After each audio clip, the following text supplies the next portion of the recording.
Yeah, ha. It's Cold Red, baby. Yeah. We in the house, go Bears. Woo. Let's go. There ain't nobody hot as Cold Red in your spot. Yeah. Moving through your city, tearing up your block. Woo. With Bears, they're the team to watch. We won't stop until we got the game unlocked. And we can't be stopped. Give them something to crush. Give them something to crunch. Give them a team, they gon' eat them for lunch. Chill. Give them something to block. Yeah. Let's show them how the Bears do damage. Defense, block them. Hit them high, hit them low. Offense, run them. Touchdown, field goal. Chop, chop, hit them. Chop, chop, hit them. Chop, chop, hit them. Hit them, hit them, hit them. Defense, block them. Hit them high, hit them low. Offense, run them. Touchdown, It's Friday night in Texas. That means it's time for some high school football. Three-step drop, pass across the middle, first down Bears. Hand off up the middle.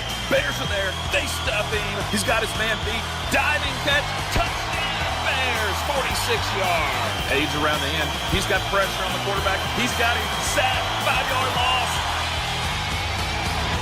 See y'all on game day.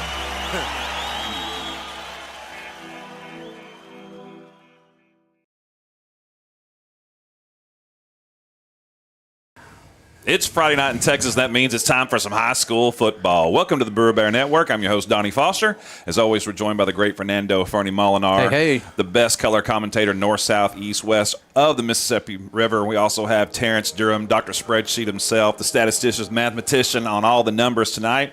Produced as always by the great John Burka. And we're so excited to be here tonight as we are back home as the Bears are ready to take on the Richland Royals here. Fourth game of the season, second game of district. The Bears come in at 2-1 overall, 0-1 in district, and the Richland Royals come in at 2-1 as well. And so it's going to be a fun and exciting matchup here tonight. Got a beautiful night for football. The temperature is dropping out there. It's going to be into the lower 80s, upper 70s by the end of the game. That's perfect weather for football here in Texas, almost as good as it gets. Yeah, I mean, that's football weather right there. Absolutely. We're excited about that. And as the Bears get ready tonight, of course, they had a tough game last week against the Alito Bearcats, right? That's a tough squad to play against. Right It there. is. 54-7 was the score, and but they played them early in the season last year. And we were talking about this before we went on the air, that it seemed like last year after playing some of these tough teams up front, it really kind of solidified them, and they got better, especially right after that, started playing so much better. And I'm kind of looking for that to happen again this year, Fernie. I agree. Yeah, you get them tough teams up front, and you learn a lot from that. You know, they're sound, they're well coached and disciplined, and you start playing them and you start figuring it out yourself, especially when you're young. No doubt. And Terrence, last week the stats didn't look really good, but right at the end of the game we had one of those stat padding runs for 93 yards from Cam Coleman that at the end of the year no one's going to remember that happened. Absolutely, right. At the end of the game, right? No, and so it still looks good on paper because the yards per carry goes up, regardless of whether it was that one big carry. But Cameron will need a lot of good production out of Cameron Coleman tonight. With injury to the starting quarterback, and so we are in a position to see a new starting quarterback, and he has an opportunity to get behind this line that's been doing a good job, and they're kind of settled in, and so it may make it easier for him to step in. Let's talk about that. So last week Colton Browse went down with the concussion. He missed the last portion of the game. Got the word this week that he could miss 3 to 4 weeks, hopefully a lot less, but we'll kind of keep that under watch, see how that goes. But Jewel Sanders is the backup.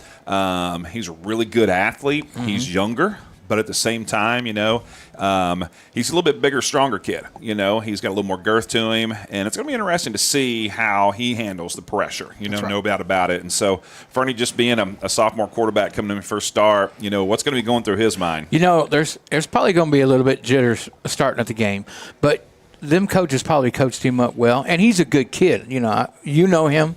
I've known him for a while. And like you said, he's pretty stout, and I don't think he's going to lay down and be afraid. He's going to come out. He's going to come out, and he's going to play. He's going to go after it. He's not scared of anything. No, he's not. I coached him in basketball when he was about this tall. The basketball seemed like it was taller than him. But he's a little bigger now, though. But, yeah, absolutely. But he could play anywhere on the court, and just a tremendous young man. All of his brothers and sisters are great athletes as well, just kind of runs in the family. And so it'll be interesting to see how that goes. Well, I tell you what's going to help him the most, that running game. But, Richland knows that as well. Yeah. So it'll be interesting to see how that all pans out. And Terrence, you can talk more about that, but Sure. Cam tonight, he's going to be the feature of the offense and the team, no doubt about it. So Richland's going to be keying in on that, no doubt. Yeah, so and so with that, Jewels does have a weapon on the outside in Roberts, and Roberts has proven himself that if you get him the ball in space, he can make some things happen with the yards after the catch that he has. We just got to get that ball he's got to get that ball out, make a quick decision, a good decision. And I think he can have some success there. But yeah, also he's handing off to probably one of the better running backs in the district for sure, if not, representing in the state. Yeah. And so, Yeah, and as great as Alito was last week, in my opinion, there's not a running back on their team that's as good as Cam Coleman. nope, Yeah. That's my opinion. I would agree. And I'm a little bit of a homer. I get it. But he's a really, really good back. I think he's the best back that we will see all season long for sure. And maybe the best back a lot of teams will see. Right. And so they're going to be keen on him for sure. And the Roberts aspect is huge. They've got to get the ball to him, got to get it in space, got to open up those running lanes, just anything they can do. Sure. Now, here's what I'm interested to see tonight is this. It seems like all three games we've started with a little bit different offensive formation. Right. Yeah, at the very beginning. Last week we started with Jewels Sanders at QB. Well, he was at tailback. They flipped it to him at halfback option pass down the field. Which was there. It was We just close. missed It was close. It was close, definitely. Game one, we started off with the Wildcat formation. Game two, a little bit different formation than they went with throughout the rest of the game. So be interesting to see what they do tonight. There's a little wrinkle in that offense, especially maybe catch them off guard on that first series. You know? I can tell you what I would like to see. That Cam Coleman run that ball. Let's just go regular. Let's just run that ball. You don't care about any different formations as long as Jewels is doing you this. know what? You know what? Stop it. And then when you stop it, we'll do something different. Yeah. You know what I wouldn't be surprised to see tonight is a little more read option. Yeah. With Jewels being a bigger quarterback, he can run between the tackles. Yeah. He's got, like I said, got a little more girth than Colton did. And Colton's a great quarterback and a great young man.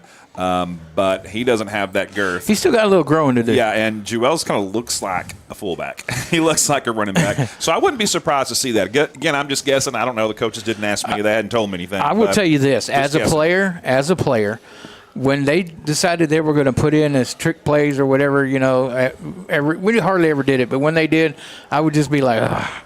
As a lineman, let's just run the plays and let's run the ball up somebody's butt. I'm just saying that's what we love. Keep it simple. Do what you do best. No doubt about it. Well, listen, Richland comes in, and their quarterback has thrown for 244 yards a game after 3 games, and their tailback is averaging 172 yards per game, or the running game is. And no, that's their key running back. He's averaging 172 yards number a game, one. and he's averaging 9.4 yards per carry. Yeah. So we've got to stop them. Right, we might be facing the best running back we've seen all season. So far, no doubt about it, Okay. at least on paper. At least on paper, for sure. It's going to be an exciting matchup. And listen, I just want to remind you, for those of you watching at home, the camera will be on throughout the entire game. You'll kind of see the back of our heads and a little bit of the field, but we're not legally allowed to show the game. I know some people ask about that. Why aren't you zooming in on the field? But that's against UIL rules. But you can kind of see a game is going on in the background. But just give you a little visual of what we see here from the booth as you listen to the game. We're excited about it. Kickoff is coming up soon here on the BBN. We'll be right back after this break.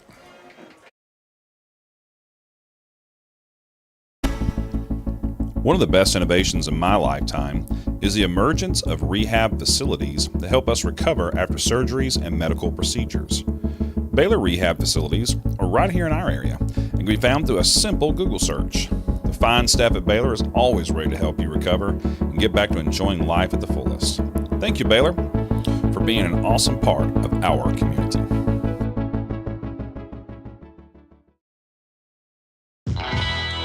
If you're like me, you love a good snack or a hearty sandwich while watching football or your favorite sports on the weekend. Well, a great place to head over to then is Charlie's Philly Steaks. They'll take care of you and they'll fill you up and you'll be excited to go back over and over again.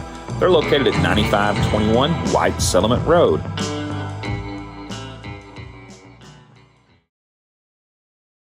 Something everyone appreciates is loyalty. We have two very loyal sponsors here on the Brewer Bear Network, and that's Chili's and EECU. Chili's Bar and Grill, located at 300 Clifford Street, one of the most popular places to eat and just hang out with your friends in the entire area.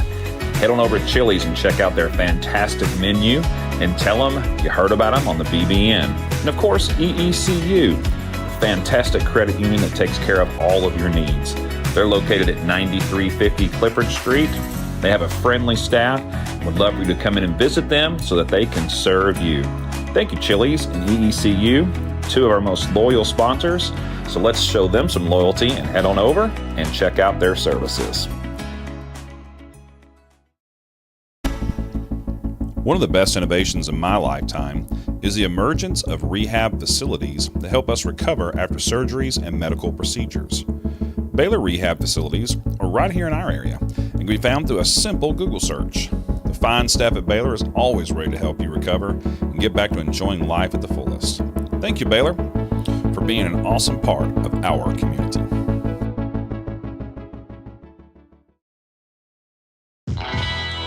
If you're like me, you love a good snack or a hearty sandwich while watching football or your favorite sports on the weekend.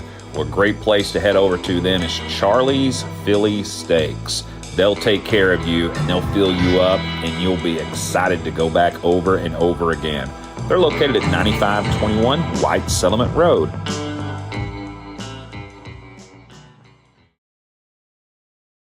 Something everyone appreciates is loyalty. We have two very loyal sponsors here on the Brewer Bear Network, and that's Chili's and EECU. Chili's Bar and Grill, located at 300 Clifford Street, one of the most popular places to eat and just hang out with your friends in the entire area.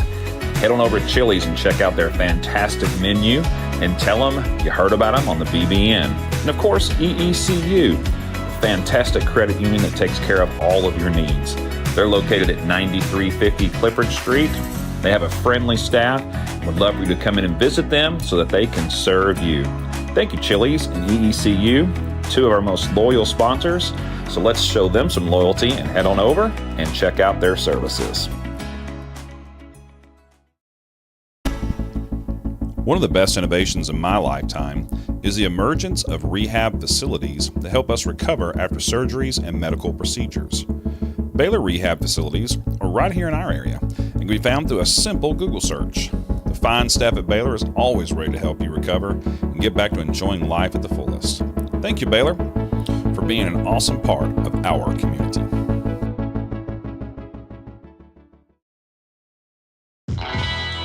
If you're like me, you love a good snack or a hearty sandwich while watching football or your favorite sports on the weekend. Well, a great place to head over to then is Charlie's Philly Steaks. They'll take care of you and they'll fill you up and you'll be excited to go back over and over again. They're located at 9521 White Settlement Road.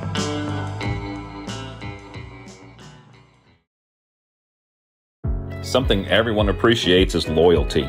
We have two very loyal sponsors here on the Brewer Bear Network, and that's Chili's and EECU. Chili's Bar and Grill, located at 300 Clifford Street, one of the most popular places to eat and just hang out with your friends in the entire area. Head on over to Chili's and check out their fantastic menu and tell them you heard about them on the BBN. And of course, EECU, a fantastic credit union that takes care of all of your needs. They're located at 9350 Clifford Street. They have a friendly staff. Would love for you to come in and visit them so that they can serve you. Thank you, Chili's and EECU, two of our most loyal sponsors.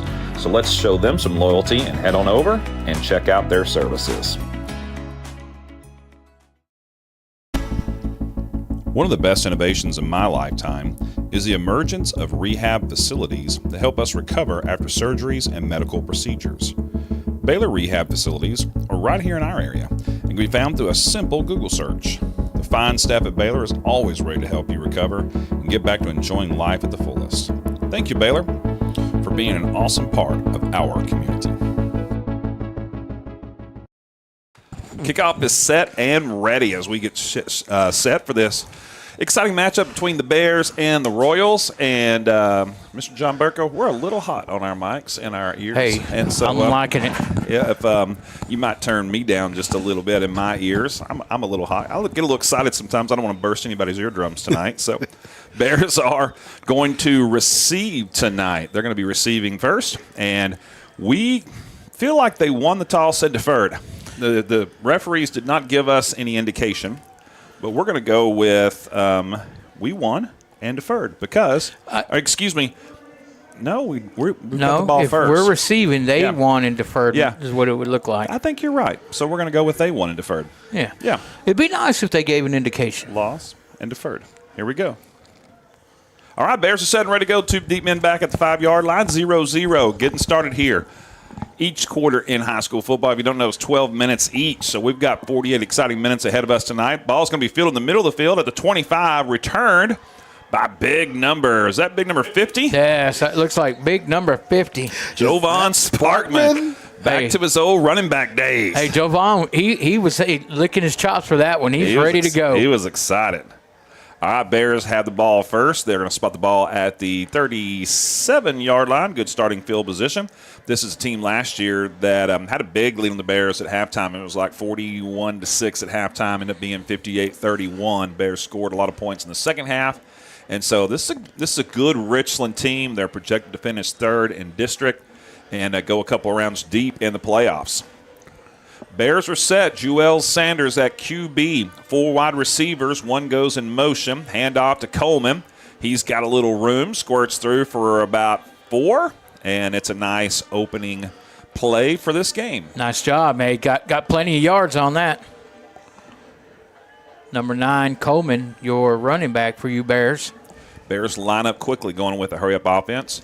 Trips right, stacking 2 of them in the slot. Now one goes in motion. Handoff to Cam again. He cuts back up the middle, and he's going to be real close to the 45-yard line. It's going to be about 2 yards short, so it'll be 3rd and 2. That's a nice job by the lineman, actually getting a good push out there. Looks like they gave him 3 yards on the gain, so it'll be 3rd and 3. Yeah, 3rd and a short 3, about 2.5. Handoff fake, quick toss out of the back. Had the wheel route set up to number 2 out there, Tristan Alexander. Probably would have picked up that first down, but that pass is dropped. And let's see if the Bears will punt it, and they will. Early in the game, ball on their side of the field, so they're forced to punt.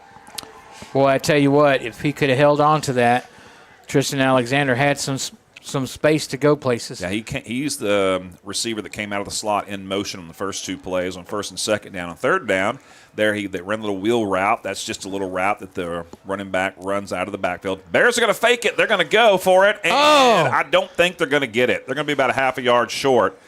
And as soon as that extra protector stepped up to block, I think it was pretty obvious. They snapped it to Demarion Walsh, and he did not get there. I actually thought Walsh had the room, and it closed quick. Number 24 was making that tackle for Richland. Yeah, that's a really good open field tackle because if he doesn't make the tackle, he definitely picks up the first down. Well, Bears going to start here. Their defense is going to have to answer as best they can. Richland got a short field, less than half a field. All right. They'll start off on the Bears' 45-yard line, first possession of the game. Trips right for them. Handoff up the middle. That's going to be number 1. I believe that is Gibson with the carry. We did not get a roster for them, so we're relying on a roster online. So if you are a Richland Royals fan and we call a name wrong, we apologize. We're doing the best we can. But that's Jay-Sean Gibson with the carry. Tackle made by number 99 for your Bears. That's Colton Plemons. QB is number 3, Brett Gates for the Royals. 3 wide receiver set. Short gain on 1st down. Gain of about 3. 2nd and 7 coming up. 3-step drop. Looking downfield. Fired over on the far side. And that ball falls well incomplete. He was aiming for number 10 over there, his favorite receiver, who is Benjamin Sanders. On the coverage was number 12 for the Bears. That's going to be Jaden Kerrigan. But there was pressure on that QB by number 1. I believe that was Houston for the Bears. Rushed the throw just a little bit, and Kerrigan had him covered really well. Had inside possession, forced him to the outside, and that pass was over his head, out of bounds, incomplete. It's going to be 3rd and long. Bears with a good opportunity to get off the field here on the first 3rd down of the game.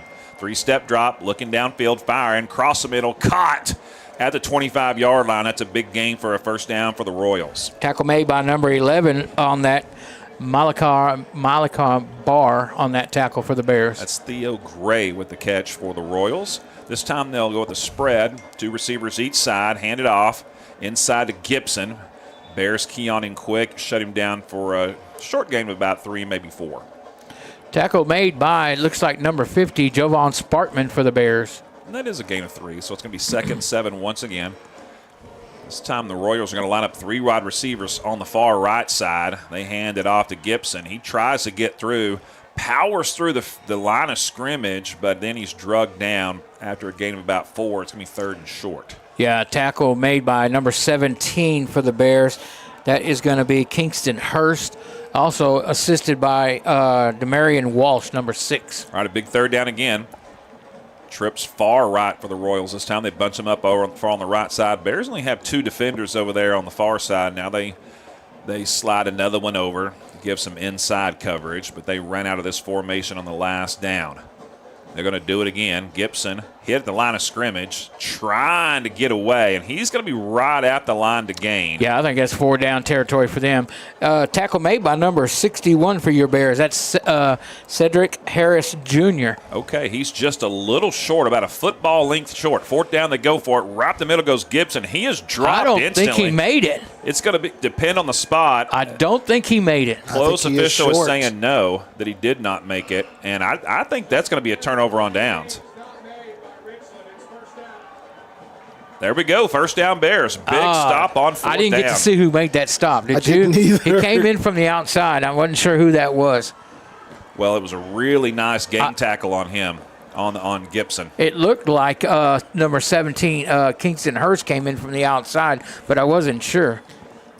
All right, so 8:51 to go after 2 possessions, one by each team. It's 0-0. Bears get the ball. They're going to take over on their own 15-yard line. So I guess we didn't get all our phones turned off. Somebody's dinging. It might be my computer. It's I'm mine. sorry. Handoff Coleman, left side. He's got a little bit of room, spins, powers forward. He's going to pick up 5 on the play. That's a nice job. He was good. He was heading outside, made that quick cutback, and was able to get 5 out of it. Good job by that junior running back, Cam Coleman, for the Bears. Okay, I promise you, John, that my laptop is I think it was mine. It's always Fernie's phone, right? I got it on silent mode, and it still does it. I don't know why. He's important. All right, handoff faked, quick toss, right side, wide receiver screen. That's going to be number 10, who we talked about earlier in the game, and he's going to be real close to a first down. Yeah, that's Devin Roberts, and he's been a bright, shining star for these Bears. All right, that's a give gain him- of 6, and he gets the first down. So first down for the Bears tonight. Big 72 coming out, being replaced by number 14 for the Bears. That's Ty Salas. And let me tell you something. I just now noticed how gigantic Hankins is, number 73. Jake Hankins, when he was lined up for the national anthem, he's a head taller than everybody else on the field. He is a big, big man. He plays left tackle. Now Jewels with the quarterback keeper, and he makes a quick toss on a nice play. They say that was, he said, it was out of bounds. Out of bounds. It looked like he was. I thought he had a foot in. He had a foot in. That was Ty Silas, number 14. He was trying to hit, and but they ruled him out of bounds. Doesn't matter because there was holding on the play. Yeah. That was a really nice job by Jewel Sanders. Yeah, I like that. And actually, the pass was completed to Alexander, number 2. And it was play action. Yeah, it looked like a quarterback keeper, but right before he got the line of scrimmage, he just tossed the ball casually up to the 34-yard line, real close to a first down to Solace, but they ruled him out of bounds. Doesn't matter. It was holding anyway, so it'll back the Bears up. So it's going to be 1st and 20. Ball all the way back to the 16-yard line. They've got to get to the 31. So that was a spot foul. Here comes the handoff. That's going to be Foster, I believe, and he cannot get outside and around the edge, and he's going to lose about 5 yards. Yeah, that was number 5, I believe, Caden Foster on that carry. Yeah, he's knocked all the way back to the 12-yard line, so a loss of 4 on that one. So correction, it was Foster handing off to Wash. That's who it was. Oh, Thank you okay. very I'm much. sorry. Thank you. Thank you for keeping us straight on that. So number 6 on that carry. You know, we are old, and our 6s and 5s are They're close. Yeah. Well, I blame it on wrinkled jerseys. I'm complaining about the window. I don't think it's clean enough. I'm blaming it on my wrinkled eyes. All right, here we go. So it's 2nd down and 25, forever to go. And now we're going to have a false start, or we're going to have a timeout. Timeout, I believe. We got a timeout. The Royals were kind of pointing out the offensive line, but I think they were standing up because the timeout was called. Bears, good timeout here, reeling a little bit. They've got to make sure that they don't continue to go backwards. They got to maintain composure. Got to have 2 really good, clean plays right here. Yes. You don't pick up that first down, at least get you back in decent punting position. Yeah, try and flip that field position if nothing else. Yeah. Not much wind, just a light breeze out there tonight, so it won't be a factor, at least here in the first quarter. We're not staring into the sun like some of the weird stadiums. It's not a million degrees that at the glass like it was last week. Well, we didn't build our stadium east-west, so the sun is in our eyes like a few stadiums around the area do. We won't mention their names, but we were there last week. We do have a lake view as well. Yeah. Okay, here we go. Bears are set out of the timeout. 3 wide receivers, 2 stacked on both sides. 1 comes in motion. Sanders in the shotgun, looking downfield, under pressure. He's going to be slung down inside the 5. He's down at the 4.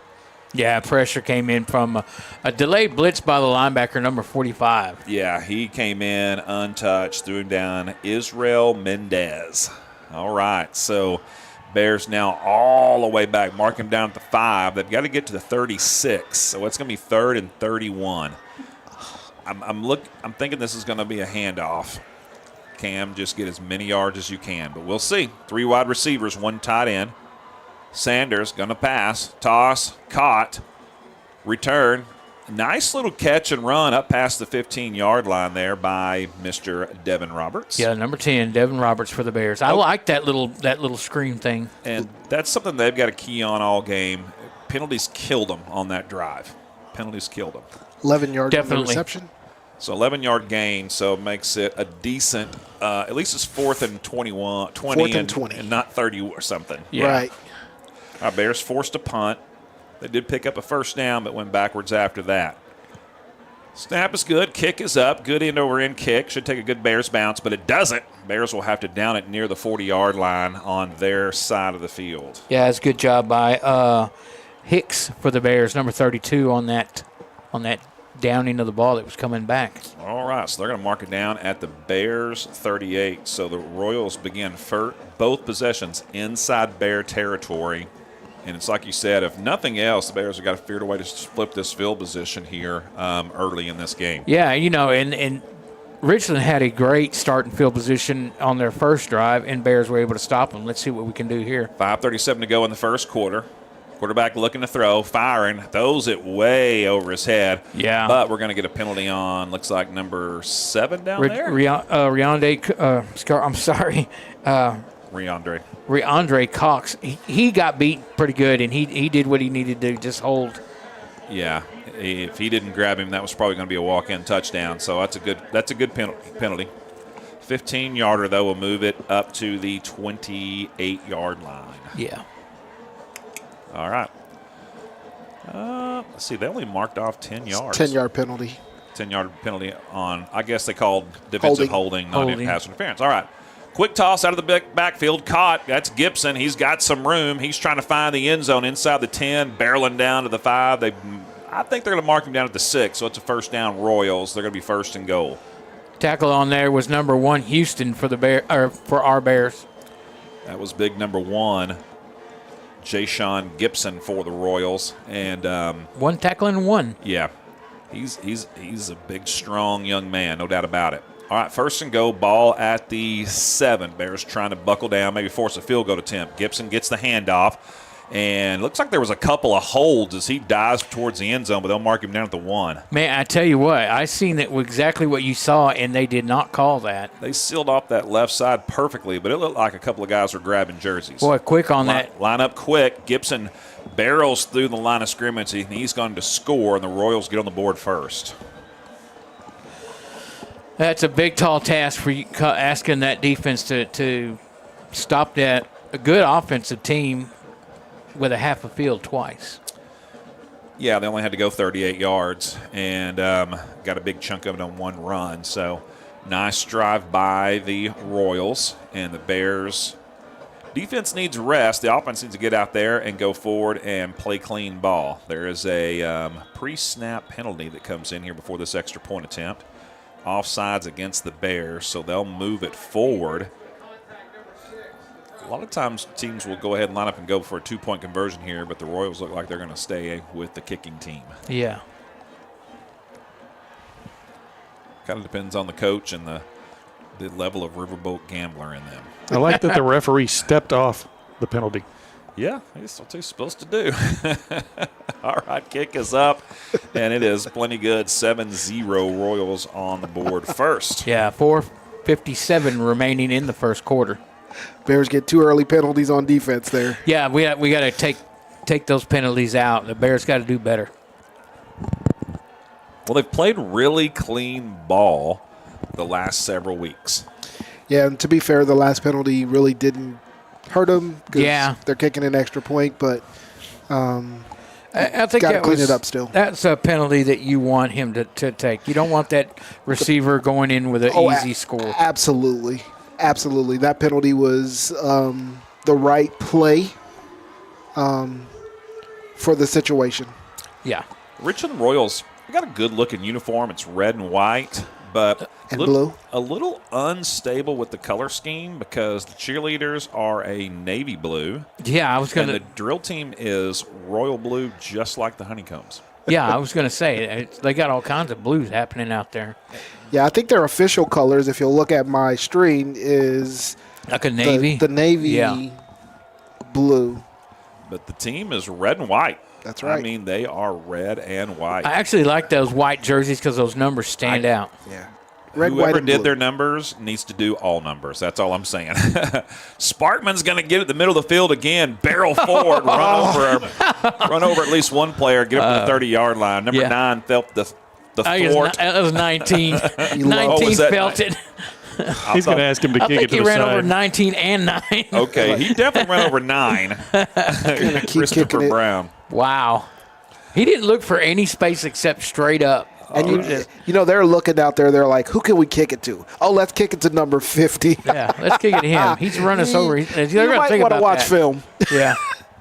It would be from a couple years ago, but yes. All right, handoff up the middle. That's Coleman, stiff arming, trying to gain some yardage. We do have a flag that comes in the middle of the field. We'll check that. Yeah, Coleman getting up as much as he can on that. I thought they grabbed his face mask. It might be. Personal foul, yeah. Good call, John Burka. Hey, even a blind squirrel finds a nut every now and then. Yes, indeed. Yes, indeed. So 2 yards on the carry plus 15-yard penalty. There we go. And that helps out a lot as far as that field position goes. Well, going forward is what we want to do offensively right now. Yes. If nothing else, to flip the field position for sure.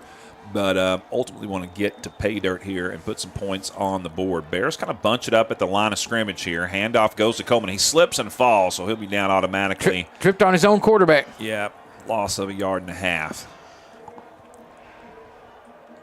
Now, one of the things that Coleman seems to be doing tonight, he's trying to run through that A gap a lot. Yes. And they're really keying on that.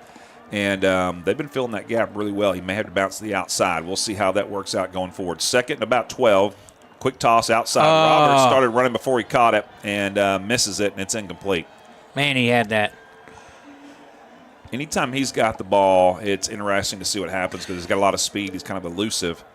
But doesn't matter if you don't catch it. I'm going to tell you what I like now. Jewels, he's putting some zip on that ball. And he's not afraid to throw it. Not thrown a bad pass yet. I like the fact that they're throwing the ball. Yes. Yeah. And he's got a real quick release as well. All right, trips right, one left for the Bears here on 3rd and 12. Sanders in the gun. Going to have a false start. Bears started early on this side. Yeah. Somebody got a little anxious, one of those receivers. And so it's going to back him up. It's going to be 3rd and 17. They kind of tripping over their own feet. I don't know if that's because a new quarterback's in there. Maybe the cadence is a little bit different. Sometimes it takes a quarter to kind of get used to things. But this is out of character for this team, at least this season for sure.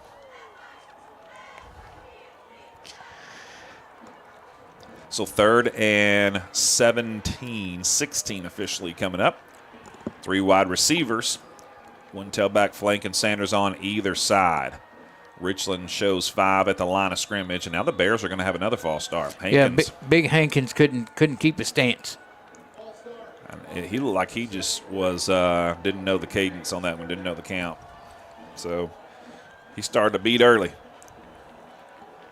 Okay, well, we just talked about it. Bears needed to go forward. Now they're going backwards. Need some positive yardage right here. Like we said, they've got to flip this field position here to stay in this game. Yep, I agree. 4:16 to go in the first quarter, 7-0. Royals on top. This is the 3rd possession of the game for the Bears. 3rd and 21 now. 1 man in motion. Fake it to him. Will right out of the backfield. Got a little bit of room, bounces the outside, spins, dives forward up near midfield. So wow. It's a nice gain of about 13. That was a good call. Tristan Alexander. Mr. Alexander, number 2 on the Yes. wheel route. On the wheel route. If one guy makes the tackle, or he doesn't make that tackle, he's got a first, if not more. The sticks are oddly positioned. Can we agree on that? Yeah. You mean they're not lined up evenly with a yard mark? Yard marker, yeah. Okay, here we go. On the punt, Bears get it off. It's a good end-over-end kick. They're going to let it fall. It takes a great bounce. Bounces inside the 15, almost down to the 10. I think they'll down it at the 11. Yeah, and that's a good flipping of the field right there. That's what the Bears needed. And the defense got to rest a little bit on that. Yeah, the offense struggled a little bit on that second series in that set of downs, but they were able to go forward a little bit, keep the defense off the field, let them rest, like you said, and see if they can get it rolling here. All right, the Royals are set and ready. Ball at the 11-yard line. Bears with 3 down linemen. They're going to rush 4. Handoff up the middle. There's some room. He gets through everybody. It's going to be a race. No one's going to catch him. He's at the 50. He's at the 40. He's at the 30. It's a track meet, and he's at the 5, and he is going to be pushed into the end zone. Touchdown Royals. That's big Jashawn Gibson, excuse me. Yeah, and that was a quick hitter right up the middle. 89-yard touchdown run.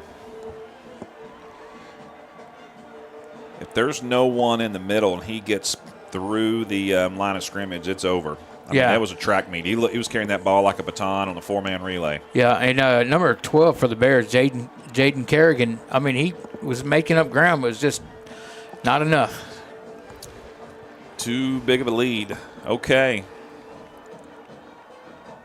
Bears almost jump off sides again. That kick is going to be up and good, be 14-0. All right, with 3:12 remaining in this first quarter. Well, you can see what the Royals are doing offensively. They're bunching up their receivers. You know, it's almost like ISO in basketball. Yeah, right? yeah. It's exactly what it is. You're scooting as much of the defense off to one side as you can so that you've got as many running lanes open for your big tailback, and that's what's going on. You're looking for that quick hit, just like what happened. You're sending 3 guys away, and you're saying, hey, with mine, 8 or whatever, I can actually outpower you and get yardage. Yeah. And, it's worked so far. So the Bears will have to counterattack that. No doubt the coaches have seen that as well. Okay, so Bears will receive the kickoff, 14-0, 3:12 to go here in the first quarter. And they've been able to move the ball. They can score against this Richland Royals defense. There's no doubt about it. They've just got to put it together and stay playing clean football, eliminate the penalties. 5 penalties. Hey, so far. I see Walsh coming out talking to Jovan. I think he was asking if he wanted to switch, and Jovan shoved him out. Go back to your spot. He wants to run somebody over. And he will. He's standing out about the 20. They've kicked it to about the 30. Kind of the short, right down the middle kick. Something we don't see a lot of in high school football. See what they do this time. They go with A little longer. the kick over to the left side, and it's going to be fumbled and then picked up finally at the 12. So that was just a bad reception there. That was Salas over there. Yeah, it looked like Walsh wanted it too, and they kind of collided after Silas made the fair catch signal. All right, so the Bears start deep in their own territory, back at their own 12-yard line. They're going to have to pick up a couple of first downs to at least force some good field position defensively here if they don't score. All right, Bears coming out. Royals set. The Royals are lined up with 4 down linemen. They've got 3 linebackers. But they also have about 7 guys in the box. Handoff goes to, looks like that was 6 that was again. Cam. I think that was Cam. I thought that was number 6 with the carry, Wash. But we'll check and see. No, that was Cam. Okay. Once again, I can't see that number at all. It's all bunched up. Yeah. I'm ready for them to hit Walsh on that little back screen. That's been working really good. Roberts, excuse me. That and the wheel route coming out of the backfield to Alexander has worked as well. Yes. Loss of 3 on the play, 2nd down and 13. 3-step drop for Sanders in trouble. He takes off. He's going to run. Fires. Has a man. He it was dropped dropped. it. Ah. Wide open up at about the 23-yard line. Would have been right at the first down marker. Would have been a first down. But that was dropped. That was number 13 with the drop on that one. Jones. Got to get some other players. Andrew Jones help had your that. quarterback out. Yeah, nice job by Sanders because he was under pressure, escaped that, rolled right, squared his shoulders beautifully, and made a nice little toss. That was a good throw. Yep. That's catchable ball right there. Yeah. Receivers, no one around him. Yeah. You got to go down and get that one. And he'll say that. He'll admit that every time. He'll do better next time for sure. 3rd and 13, 3-step drop. In the pocket, firing downfield, and that ball was almost picked off. He was looking for Roberts on a post route, and he might have had a little position on him, but the pass was a little bit short. Yeah. Came out hot. Yeah. Needed to let go of that a little sooner with a little more loft. About 45 yards in the air, though, on that one. Just couldn't complete. So the Bears will be punting out of their own end zone. That's always a dangerous situation. Yeah. And that field position got flipped again. Yep. Making it too easy. High snap over the back of the head. That's going to be a safety. And it's just that was a bad snap. errors are starting to stack up here against the Bears offensively. And with the special teams just not looking good tonight. So they will give up 2 points and get a free kick. Only good thing about it is they'll be kicking off from a much better position than their own end zone. Yeah.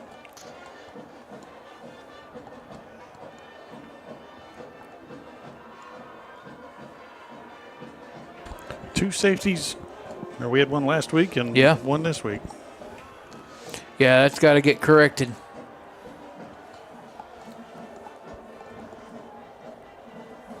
So what do you think they'll do, kick off or punt it? Well, they got their choice. Yeah, typically they kick it off. Kick this off. Yeah.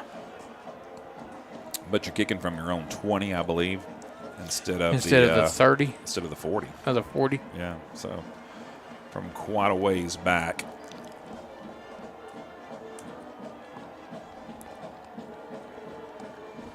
So deep man for Richland standing at about their 32, 33-yard line instead of back at about the 10 to 15. So it's about a 10 or 15-yard difference from an actual kickoff. All right, 16-0 is your score. 2:13 still left in the first quarter.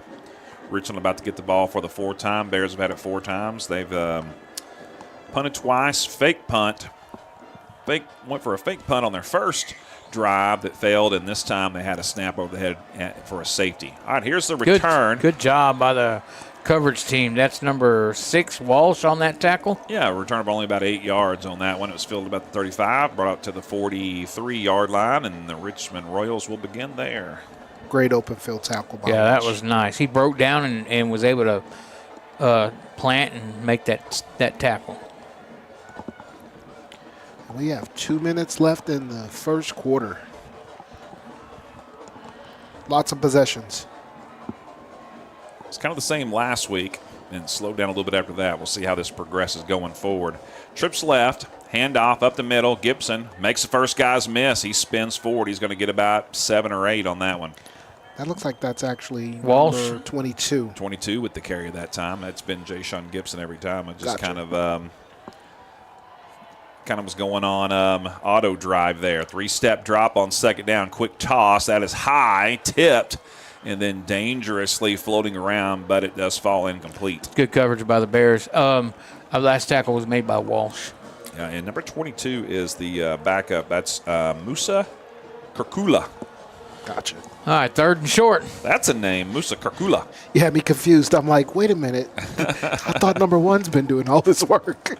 End off up the middle and stuffed initially right at the Man. line of scrimmage, then powers forward. It's going to be close. Yeah, number 17 on that tackle for the Bears, Kingston Hurst. Okay, they're going to say 4th down. They do not pick up the first down, so about a half a yard short. So the Royals, they're going to stay out there and go for it. I mean, it's less than half a football. The nose, the football. And this is one of the few refereeing teams we've had ever that actually spot the ball where it is, not just at the next yard marker. Right. Yeah, and I kind of like that. Well, that's what it ought to be. Here we go, 4th down, handoff up the middle. He's going to pick up the first down and 2 or 3 more to power forward inside the 45 to the 44. Tackle made by number 61 for the Bears, Cedric Harris Jr. All right, 22 checks out. Mr. Kirkula. Gibson comes in. Jay Sean checks back in, along with their quarterback, number 3, Mr. Brett Cates, who's having a nice game. 3 receivers for them on this first down play into Bear territory. Bears rush 4, pile it up to the line of scrimmage. Gibson just tries to power forward, but he's only going to get about 1.5 yards this time. Malachi Barr, number 11 on that tackle for the Bears.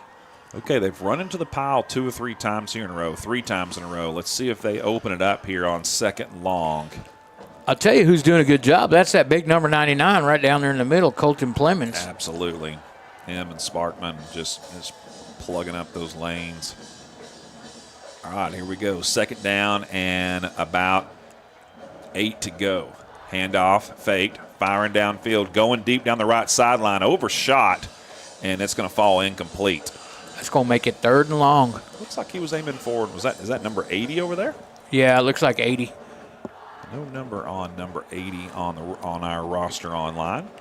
But he was sprinting down the sidelines, boy. It's actually number 10. 10. Okay. Oh, that's one of their lead receivers. Thank you. Let's let Terrence call the numbers the rest of the night. Hey, I had to break out the binoculars. Okay. Don't tell him the secret. So that was Sanders over there. Okay, here we go.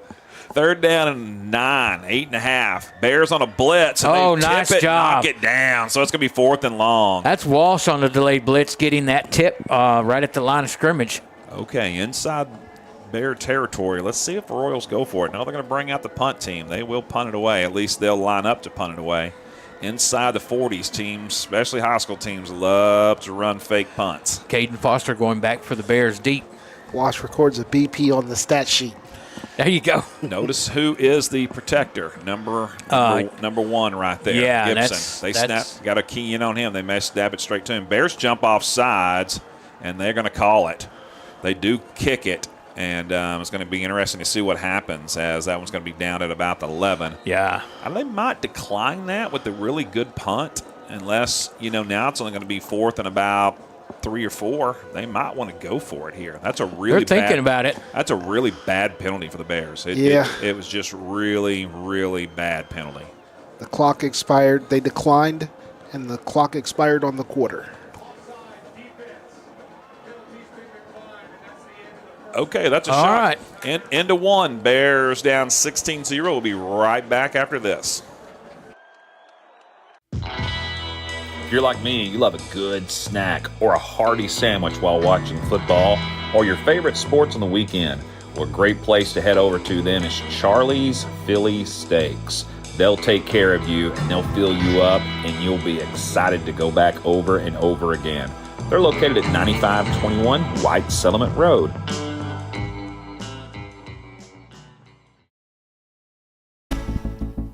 One of the best innovations in my lifetime is the emergence of rehab facilities to help us recover after surgeries and medical procedures.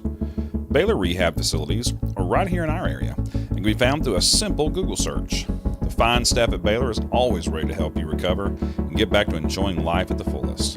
Thank you, Baylor, for being an awesome part of our community. Second quarter, Bears down 16-0, and they have the ball at their own 10-yard line. Let's see, they mark them down at the 11-yard line. Here we go. Set and ready. One man comes in motion, goes back the other way now, throwing a block. Here comes Coleman up the middle. Nice run, gain of about 5. Yeah, it's a good job on Coleman just to cut it up and get that yardage. He actually tried to bend it out a little bit, but was able to gain great yardage there. How many did he get on that? 5? 5 6, yards on the carry. 5 yards. Yeah, there we go. All right, so, yeah, it will be 2nd and 5 to go. And give a shout-out to my granddaughter, Timry. She's watching/listening at home. So thank you for watching and listening. Our youngest listener tonight. Miss Timry. Yeah. I like that. Heard y'all had a outing today. We did. We took her estate selling for the first time. Did some treasure hunting. She found her some treasure. Getting her ready and established early. That's right. Got to teach them when they're young. Find those good deals. All right. Deep pass down the left side goes way incomplete for the Bears, and so it's going to be 3rd and 5. Nice long pass once again by Sanders, but just unable to connect. Trips right this time, 1 left with a big 3rd down play. Now Coleman goes in the backfield, empty backfield for Sanders. He's in the pocket, plenty of time. Rose right, looking downfield. He's going to step up, thinking about running, thinking about throwing. Now he's going to be sacked, and ball comes out, but I think they ruled him down at about the 14.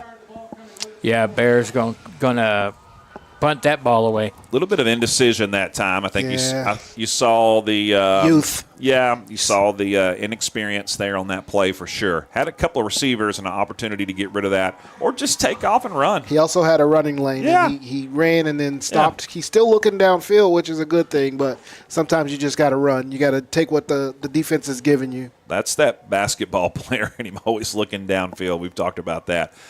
Nice end-over-end line drive kick for the Bears. Hits at about the 45, trickles into Royals territory, and they'll mark it out of bounds at about the 47 or so. Yeah. Yeah, after that series, that's a good thing that ball got to where it got. Okay, so the Royals will take over at their own. They'll mark it at the 48-yard line. You know, I'm looking over at Richland, and the offensive line there, it's got pretty good size. Number 55 is not a small young man there. Well, when you're averaging, close to 200 yards a game, you got to have a little bit of size. Nice seal block over on that left side. Opened up a big lane for the tailback, number 3 that time. Yeah, that was a direct snap to the quarterback, number 3. It was the quarterback on that. Yeah, Brett Cates, that was a design run. He just took off and picked up 5 yards. Yeah, it looks like. 2nd 5 into Bear territory. Right up the middle goes Gibson again, and he's gone off to the races. No one's going to catch him. And, boy, they sealed it off in that A-gap that time, and, bam, he was gone. That's that same play from earlier that he got a big run on. All right, so that is going to be a 47-yard run. This is kind of looking like last year. Yeah, this team is high-powered. They've got a lot of speed, and we'll open up a beautiful run lane there. All right, here comes. Bears jump off sides again. They just decided not to throw the flag. Yeah, it looked like about 4 of them jumped off. Yeah, they got a lot of cleaning up to do after this game for sure. All right, 23-0 is your score with 10:03 to go. And it's just, sitting down there watching this one, well, the Bears just keep shooting themselves in the foot. No doubt about it. Yeah, that's not good. That's not normal. We haven't seen that in the first 2 weeks. No, got to clean that up for sure.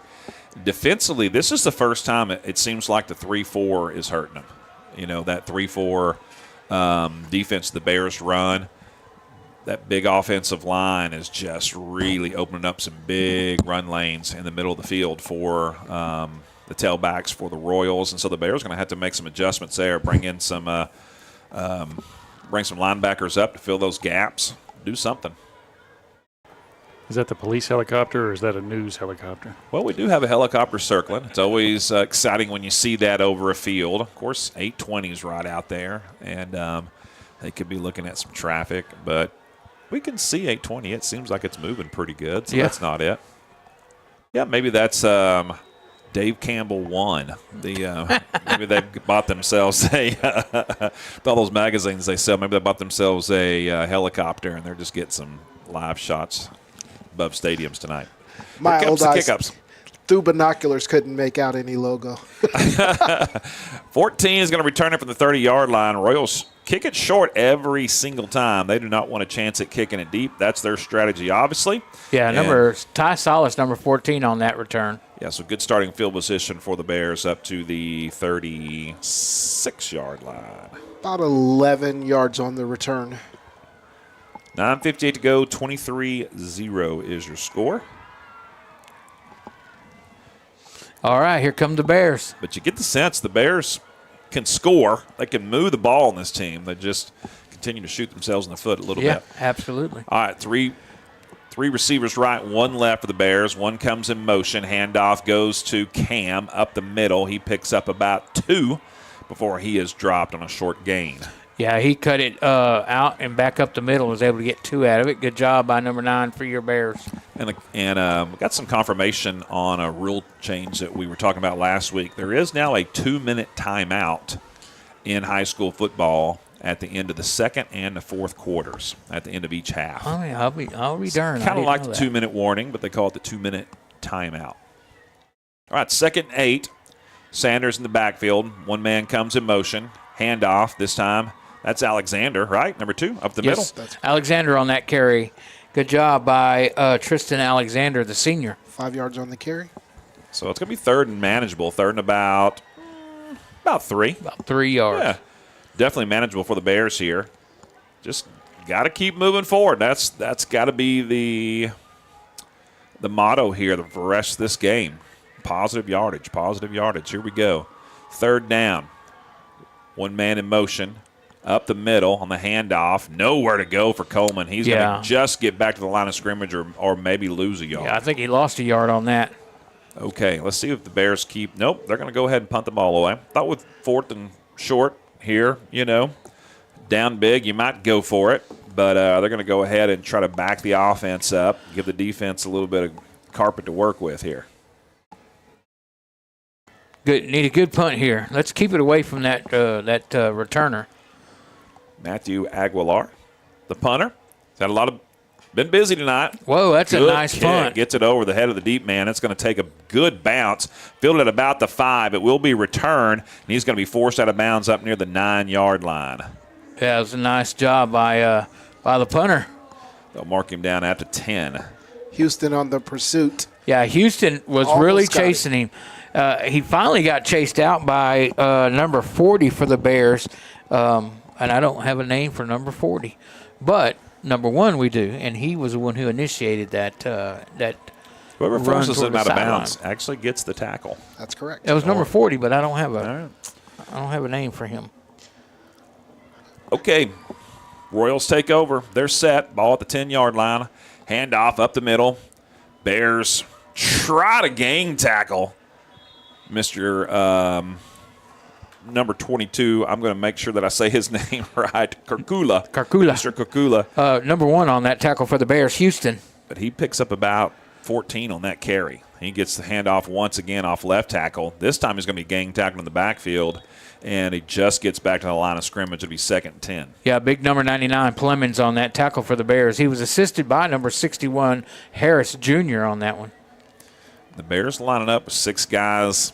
They're basically playing a 3-man front with the 3 linebackers right behind them, and even sneaking up another linebacker just to make sure. 3-step drop for Cates. He steps up. Looks like they got a flag already early. That's probably No, it's a timeout. I never saw a flag, but there was definitely a whistle. So timeout. Richland, is that what he just said? Yep. Yes. All right. All right. Something they didn't like, kind of unusual there, right as that one was about to take off. But yeah, a few rule changes this year. The other main rule changes involved equipment, and that the large protective Bubble helmet covering can be worn now in high school football, and we saw one of those last week. I think it was last week. Oh yeah, it was Williams that used to go to school at Brewer. Yeah, it was the giant helmet, kind of looking like Dark Helmet from Spaceballs. I call it the jack ball. Yeah, it was the jack ball helmet. Yeah, it did look a little bit like the old jack ball you put on your antenna, which that was great. Those need to make a comeback. I loved the antenna ball. I had a jack ball antenna ball on my truck for probably a year. They would last forever. Yeah. I mean, everything would be gone. How that thing never flew off? Yeah, they never flew off. All right, here we go. 2nd and 10. Royals spread it out. Oh, look at there. And I think the Bears may have forced a false number start. 86 on the end here kind of jumped a little bit. Yeah, Jordan Houston was showing blitz on the left side and caused somebody to jump off sides. But you said it was the wide receiver split out wide. Yeah, he was looking in, and he saw Houston coming in. And he kind of leaned. And well, I'm going to tell you, number 62, the right tackle, he was leaning a little bit as well. So he saw Houston coming in too. It could go either way. All right, that'll back it up. 2nd and 14 officially. Bears trying to get a stop.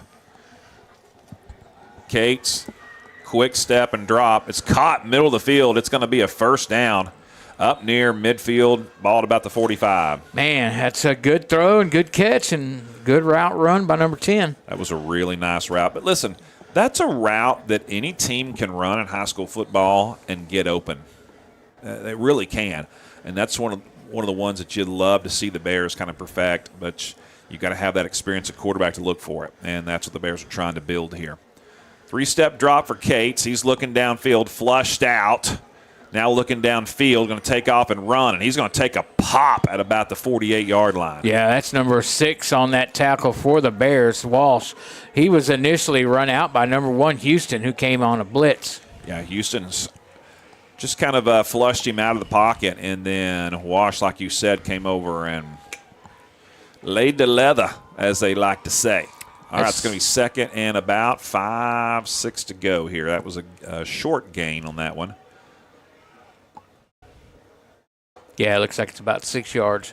All right, trips right, one left. This is where they love to run out of this formation, and they do. Right up the middle, the Bears are ready for it. Yeah, they keyed in on that one. So when they bunch up these wide receivers over here and they run ISO, football's version of ISO number 20, over here. Number 27 on that tackle for the Bears, a sophomore, Christopher Blake.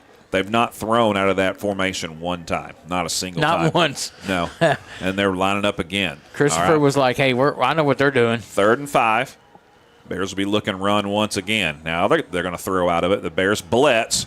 Cates rolls out. Oh, where's that hold? He's got some room. He's going to pick up the first down as he gets out of bounds just past the marker. Wow.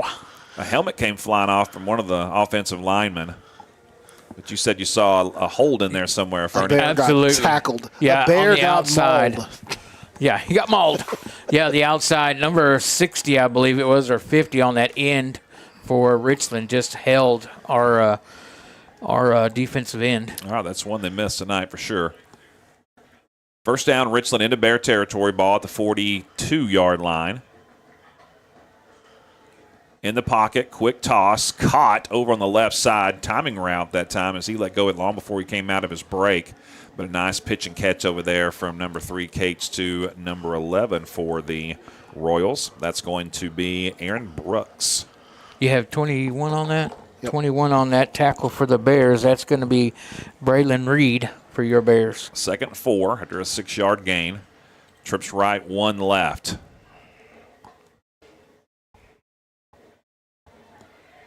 Handoff goes to Gibson, trying to get outside. He's going to be brought down and tackled in the backfield by Mr. Houston. Yeah, nice job by Jordan Houston on that tackle. All the way back to the 40-yard line. A loss of 2 on the play, and so it's going to be 3rd and 8. Loss of 4. Loss of 4. Yeah, you're right, because it was 2nd and 4. They gained 6 on that first down play. So really nice tackle. Good I job. like this officiating crew. I know you said the guys missed a hold. I didn't see it a while ago, but they're marking the ball really, really well. They're not just giving that automatic forward progress a couple yards up like we're used to. It's the best crew we've had this year. I'll go with that for sure. Big third down play. 3-step drop in the pocket, firing, going deep, has a man caught, hit, runs over the man in his head, and then powers forward inside the 5-yard line. That's number 10, his favorite receiver. We talked about it earlier, Benjamin Sanders. I think that's Houston on that tackle. All right, they're going to line up really quick. That is Houston on that tackle, Run a number quick 1. handoff, Gibson up the middle, and he's going to get into the end zone. Bears just couldn't get set defensively. Well, that's smart. I mean, they've done that already once, so. So about a 30-yard pass deep, and then a 4-yard touchdown run by, once again, number 1. He is racking up some fantasy points tonight. All right, here we go. Extra point attempt coming up, and it is good. So it's going to be 30 for the Royals. Bears almost yet to in a get tuba. on the board. The Tubas were down there tonight. They're getting warmed up for halftime. We're always keeping an eye on those tuba players, see if we can catch a football. I had number 1 on my scorecard tonight, but it was for number 1 in blue. Yeah, gotcha. Number 1 in blue is having a phenomenal season this year with the statistics for defense. He's that one of those guys that when you look at that defense, number 1, Houston is one of your top guys, with 23 tackles through 3 games, and he's only 2 tackles behind Wash with 25 tackles per game. Some good numbers. Yeah, it is. You don't like to see those guys making that many tackles. I was going to say, I would like to see our linebackers and linemen down front making those tackles. But yeah, a lot of those are in double digits. Yeah. But it is what it is. It is what it is. Yeah, we'll take it. All right, Royals set to kick off once again. 4:04 to go in the half. Yeah. And to be fair, some of those tackles are tackles for loss and sacks. So they're not all long down the field tackles. Yeah, and those are key. We'll take 4 or 5 of those a game for sure. We go with this very short kickoff this time. Lands at the 30, picked up by Spartman once again, stiff arming, running over a couple of guys, barreling forward, back to his old running back days, and he gets up to the 38-yard line, I do believe. Oh, Joe Vaughn's loving it. It's been fun to watch him return kicks. If you had Jovan Sparkman on your bingo card returning kicks tonight, then you did kudos good to you. You won the gift card from bingo tonight for sure. Bears will start on their own 38 here, with 3:58 to go in the second quarter, in the first half. Quick handoff up the middle, not a lot of room, kind of a lot of diving for the ball. Makes me think it might have come out, but they're marking him down. Yeah, it looked like nobody came and blocked the end, and that's who made the tackle for Richland. He got back to the line of scrimmage. Or Right, maybe a little bit more. Yeah, I think he gained about a yard. 2nd and 9 coming up here. Quick toss, caught, left side, down the sideline. Nice little gain that time. Little pitch and catch. Yeah, and I like that. I think they need to try a little bit more of that. It gets a little pressure off your running game. Oh, absolutely. Listen, that's a nice little play, and the Bears have to do more of that. It's like we said, that slant, that post slant in the middle of the field, it's there. For every high school team, you just have to have confidence, and you've got to have some good rapport between your quarterback and your receiver. It's there all the time. You just got to take advantage of it. Catch made by Kerrigan, number 12. 3rd and 5, 3-step drop, looking downfield, plenty of time. Had a man just overthrew him. Yeah, and Sanders knows it too. Yeah, Devin Roberts sat right inside that zone where there was nobody, but he that's missed him. That's the Jason Witten route right there. He just ran down, found the soft spot in the zone, sat down, turned around, and was there. And Sanders just overshot him. Yeah, he had a player that's on the next level, but on the same plane as his eyesight, and it's easy to have two players in the area of the field and misjudge your throw because of that. Low line drive kick takes a really good Bears bounce all the way down to the 17-yard line. So it'll be good position for the defense here for the Royals offense. Yeah, that was down by Riandre Cox, number 7 for the Bears there. 3:08 to go in the half. All right, Bear defense has been on that field quite a bit. Let's hope they can figure out a way to generate some offense. Bears has 21 yards rushing, 32 yards passing for a total of 53.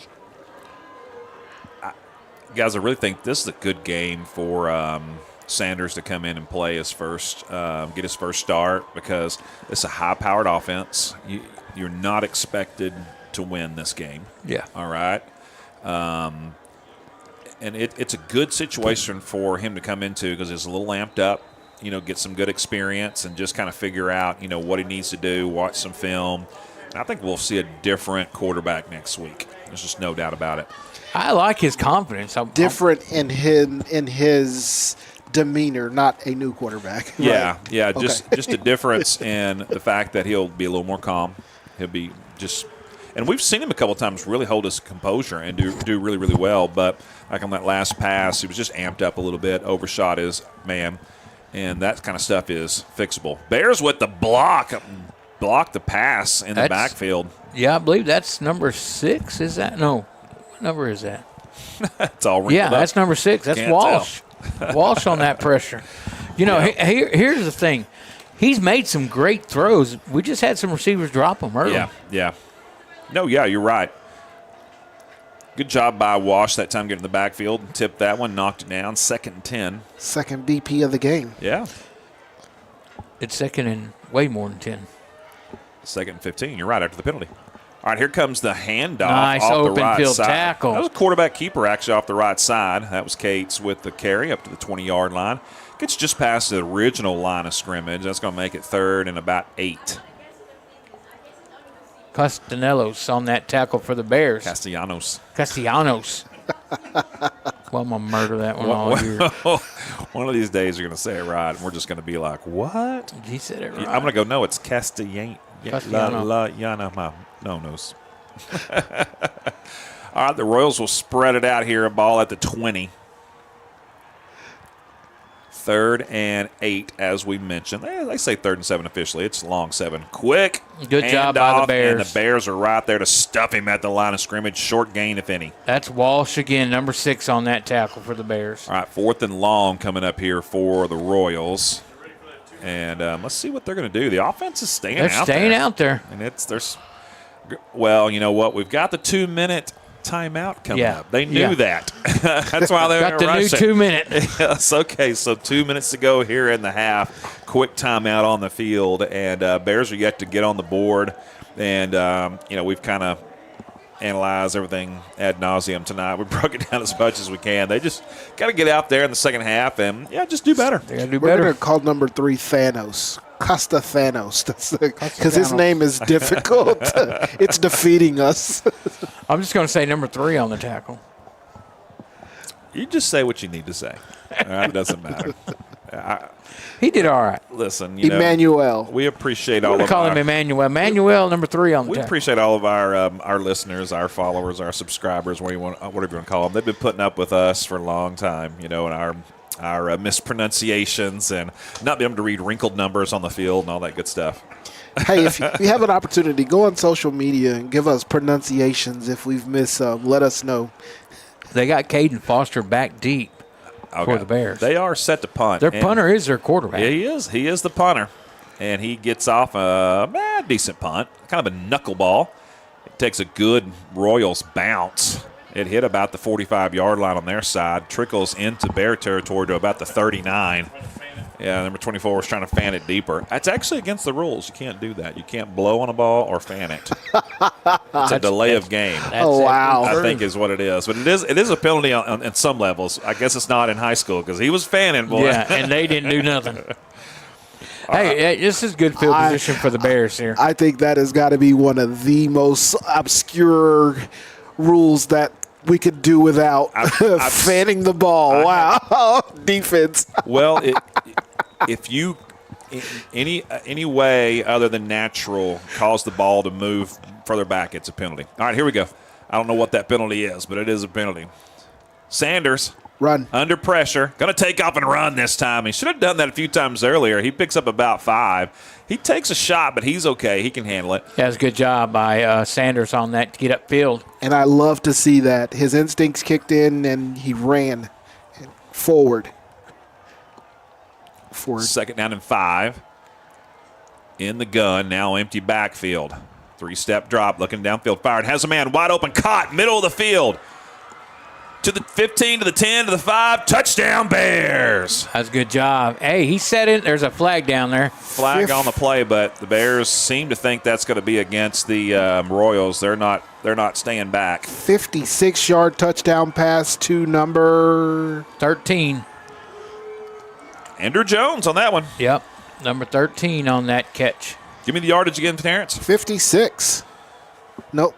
Yeah, 56 from the Yep, that's 56 yards.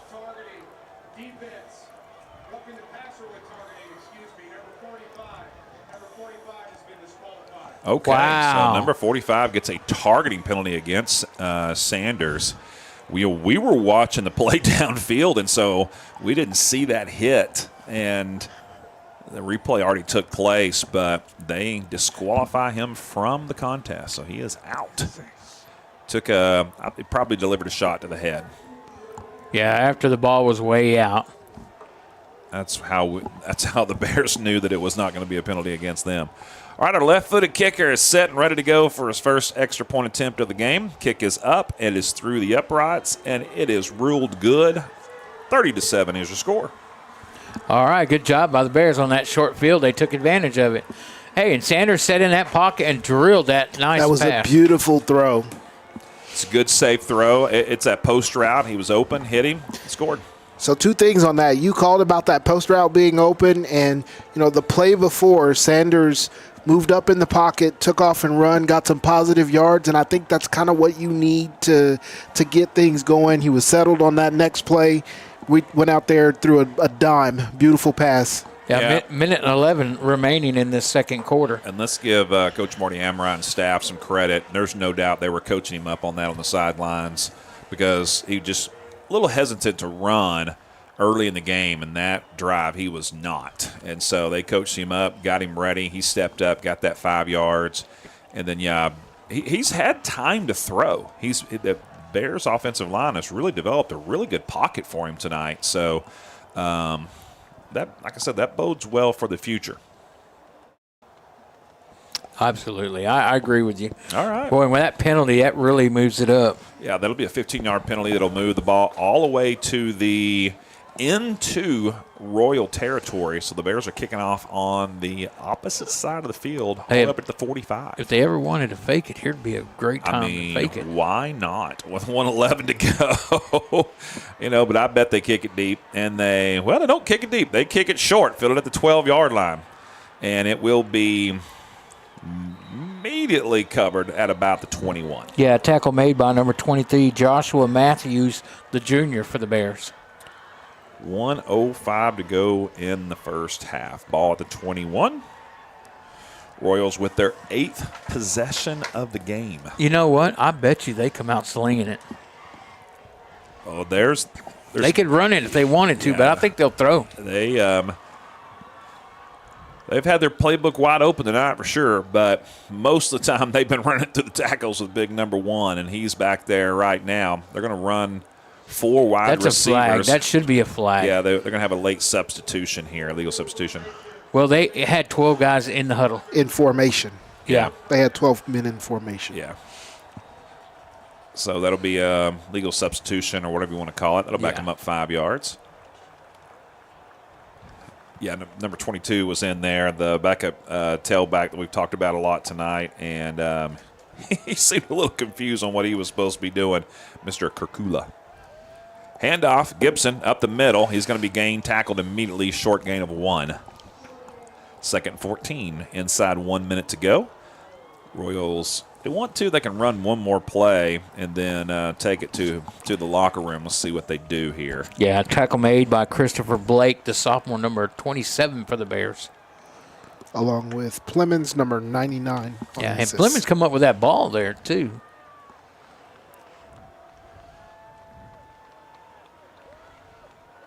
All right, looks like the Royals are content to just run as much clock as they can off right here. So they'll run one more play. The Bears can bring it down. This will probably do it for the first half. Going to hand it off to Big Gibson again. He's got a little bit of room, but he gets maybe a yard. Yeah, so he got number 6 Walsh was on that tackle, as well as 27 Blake. The Bears call a timeout here with 18 ticks left to go. It's 3rd and let's see, about 12, maybe 13, a long 12. Interesting timeout here for the Bears to call it here with 18 seconds. They get a quick stop here again. I mean, just looking for a punt return, right? Yeah. Try to get a punt return. We'll see. Get something out of it. Yeah. Maybe get a shot if they get good yardage out of it. Yeah. All right. I like it. And one thing we've seen about Coach Amrine is he's got no fear. There's no doubt about it. Yeah, and I like different that. Formations, run some trick plays, some gadget plays on the first play of the game. He doesn't care. So love it. Love seeing that aggression. It shows some confidence in your team, too. You're not just going to mail it in here and get to the locker room. It's like, hey, we're going to fight for the next 18 seconds. So I love it. All right, here we go. 3rd and long for the Royals. They come out of the timeout, set and ready to go. Going to hand it off to Big Gibson once again. Bears are there to stuff him pretty quick. Nice Short gain of tackle. about 3. Bears call Quick another timeout. Yeah, so with 12 seconds left, the Bears are going to force a punt here and maybe get a return. We'll see what happens. Now, listen, if you call these timeouts, you got to return this one, right? You got to go get it and return it. Yeah, absolutely. You can't be down in this one and let it hit the ground, right? Hey, I tell you what, the sophomore is having him a little pretty good little game now. 27 on that tackle for the Bears. It's his 4th tackle of the game. Christopher Blake on his 4th tackle. All in the 2nd quarter. And I like seeing that better than defensive backs making tackles. Yeah, we want to see them linebackers make a lot of tackles. Yeah. Good job by number 27. Especially just getting it in there. He's young. He's a sophomore. Double-digit tackles in a game is rare. It's really, really rare at any level. And when you start seeing someone, at around 7-8 tackles a game, averaging that they're doing their job. They're doing good. There's no doubt about it. Yeah, I agree with you. I mean, you get a player who's coming up consistently with numbers approaching double digits. You got a ball player there. All right, deep man for the Bears. Is that Wash? Is that who that that's is? Caden Foster. That's Caden Foster. Number Okay, 5. he's at the 45-yard line. Here comes the punt from the Royals. Low line drive. Going to just Bears kick it. almost got it. Yeah, I'm going to kick it out of bounds, actually. And I think that's smart because the Bears were keying in on that. And I was fixing to say what you're going to be looking for is a directional punt, and they got it. So kick it out of bounds. They're going to mark it at the 45. Yeah, the Royals' 45-yard line. I tell you what, Houston and Walsh both had pressure on that. That kicker had to get it out quick, the quarterback. This is Aubrey field goal range right here. Yeah. If you're Brandon Aubrey or a Jorge Estrada, Yeah. either one. Kicker, you got plenty of leg to get this done. All right, good field position. We're going to get 1, maybe 2 plays out of it. Bears with 4 receivers left. Uh-oh. Snap is low. Sanders picks it up, rolls right. He's going to be tackled from behind, lose the ball, scramble for the ball, picked up by the Bears finally, and then going to be finally stopped and forced out of bounds back near the 30. That's going to be a loss of 30 yards on the I just heard circus music, but that's all I heard. That was a crazy play. I tell you what, Brady Midler was the one who recovered that and was trying to get out of bounds. It's a good thing he did, because that could have been a scoop and score for the Royals. Absolutely. Yes. And that was a really bad snap. Sanders did a good job just to pick that up and try to make something of it. But busted play there at the end. So, hey, 30-7 is your score at half. Bears will be looking to come back here in the second half and get some things rolling. We're excited about it. We'll let you listen to some of our sponsors here on the BBN. And we'll be back in just a little bit with the second half.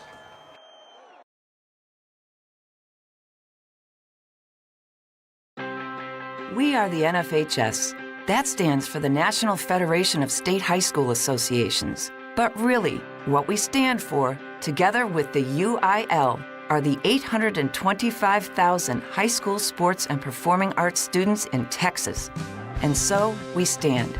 We stand for the runners, debate team members, and basketball players. We stand for their coaches, officials, and adjudicators. We stand for the drummers, football players, and actors. We stand for the golfers, singers, and swimmers. We stand as the national leader and advocate for these essential activities and all who participate in them and make them possible. Because it is our purpose to ensure that high school students get to play, perform, and compete together. To learn more about who we are and what we stand for, visit nfhs.org. If you're like me, you love a good snack or a hearty sandwich while watching football or your favorite sports on the weekend. Well, a great place to head over to then is Charlie's Philly Steaks. They'll take care of you and they'll fill you up and you'll be excited to go back over and over again. They're located at 9521 White Settlement Road.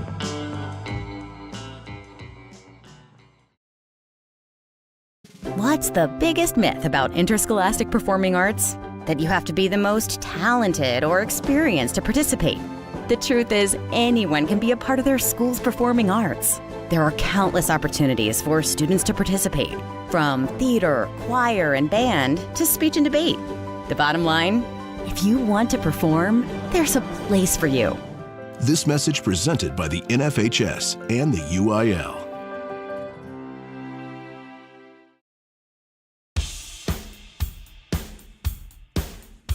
It's halftime on the BBN.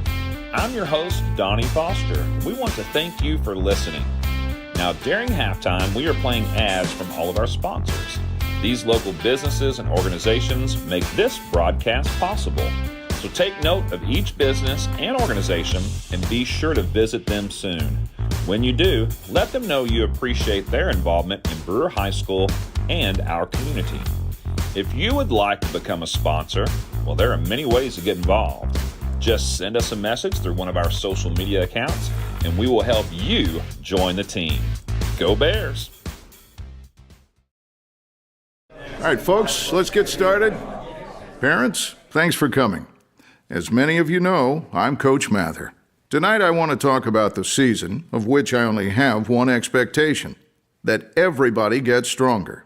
When I say get stronger, I'm not referring solely to physical strength.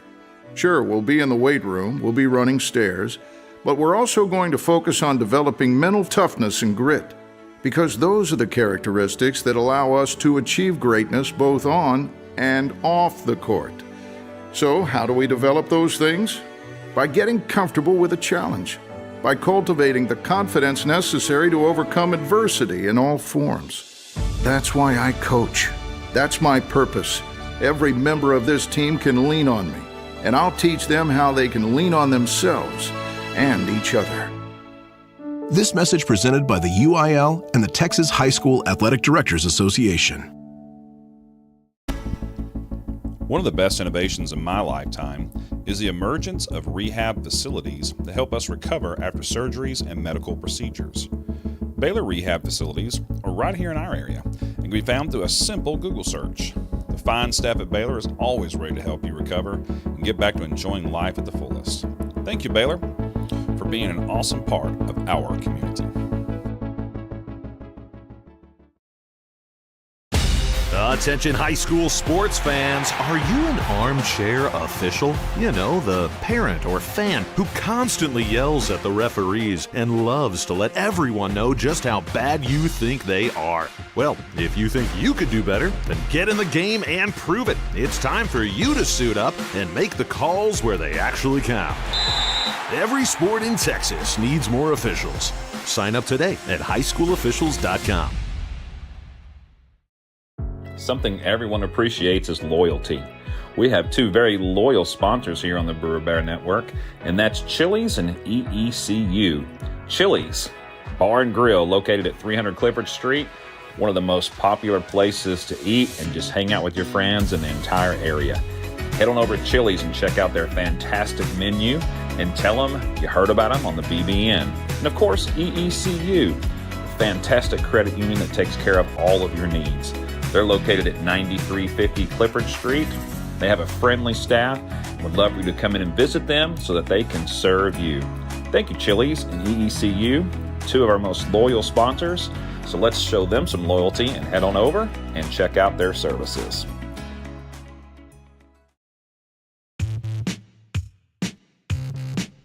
In most places, football season means it's fall and the weather is cooler. Yeah, not in Texas. Remember all those hot days on the playing field, Fern? I sure do, Donnie. All we had was a community water jug, if we were lucky.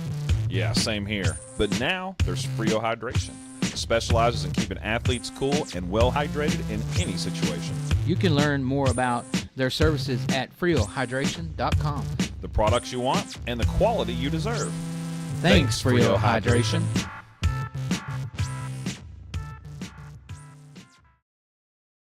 I love playing sports, especially for my school. And that's because school sports are special. It's where it's safe to fail. It's where we're taught resilience, where our fear becomes confidence. It's where we learn to get back up after every fall.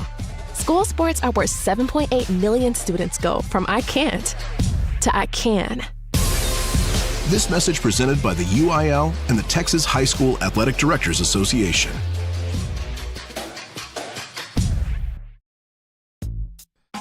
Terrence, now that we're getting older... I prefer to say we're getting wiser. Hey, I like that. Anyway, now that we are wiser, what's a good option for delicious but healthy eating? It's got to be Jason's Deli. They have everything from amazing sandwiches to delectable salads. Okay, well, we need to get over there for lunch real soon. Let's do it. The closest location is at 6244 Camp Bowie Boulevard. There are also many locations in the area, so head on over and do your old, wiser body a favor. School sports are played by humans, coached by humans, and officiated by humans. So the next time you're sitting in the stands at a school athletic event, please remember this and maintain your humanity, especially when it comes to judging and critiquing athletes, coaches, and officials. Please show your fellow humans some respect. They'll appreciate your empathy. This message presented by the UIL and the Texas High School Athletic Directors Association. If your business or restaurant is in need of fresh produce, then you're going to want to visit premierproduce.com and learn about all the great services provided by Premier Produce. They're located at 8125 Western Hills Boulevard in Fort Worth. Check them out for all of your produce needs. Then one of our favorite sponsors here on the Brewer Bear Network is Jimmy John's. Jimmy John's has several locations nearby. Check out one of those the next time you're hungry for some delicious food. We want to thank Jimmy John's for providing so much food for us here at the stadium on a regular basis. Jimmy John's is the place to go.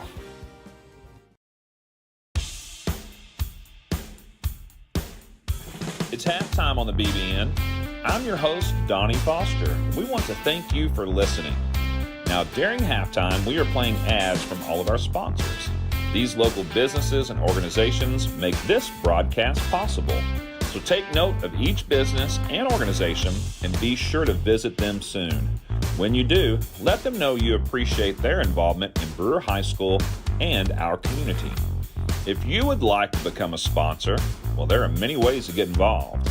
Just send us a message through one of our social media accounts, and we will help you join the team. Go Bears! Man, I loved playing high school sports growing up. And it's fun being a fan now, don't get me wrong, but sitting in the stands feels like I'm missing out on all the action, you know? I wanted to get back in the game, so I signed up to be a high school official. It takes me back to my playing days. I'm supporting students, and I get paid to make the big calls. Do you want to see the game up close? Sign up to become an official in Texas at highschoolofficials.com. Why are interscholastic sports called the last classroom of the day? Because they teach students important life lessons like teamwork, accountability, and perseverance.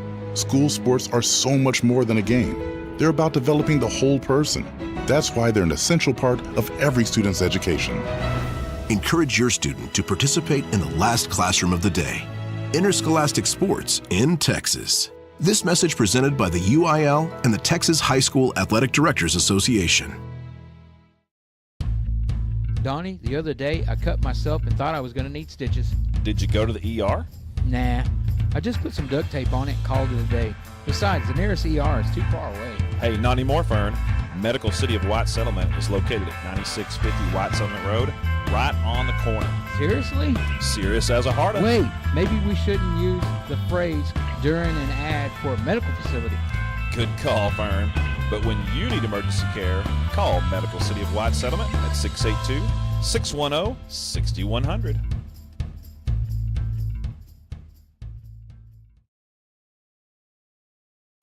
Thanks for joining us here on the BBN. There are several ways to keep up with us here at the Brewer Bear Network. First of all, you can like us on Facebook. Just do a simple search for Brewer Bear Network and you'll find us. Hit the like button, and that's a great way to stay connected. Also, we have an account on Instagram. Same thing, just search for Brewer Bear Network and follow us there, and we'll keep you up to date on all things Brewer Bear athletics. Thanks again for joining us. We appreciate you. Have you noticed bad behavior has become normalized at interscholastic athletic events? Some fans seem angry. They lack civility toward one another. Some even get aggressive and unruly. Time out! What is going on? This has to stop. Let's not forget, school sports aren't just about winning.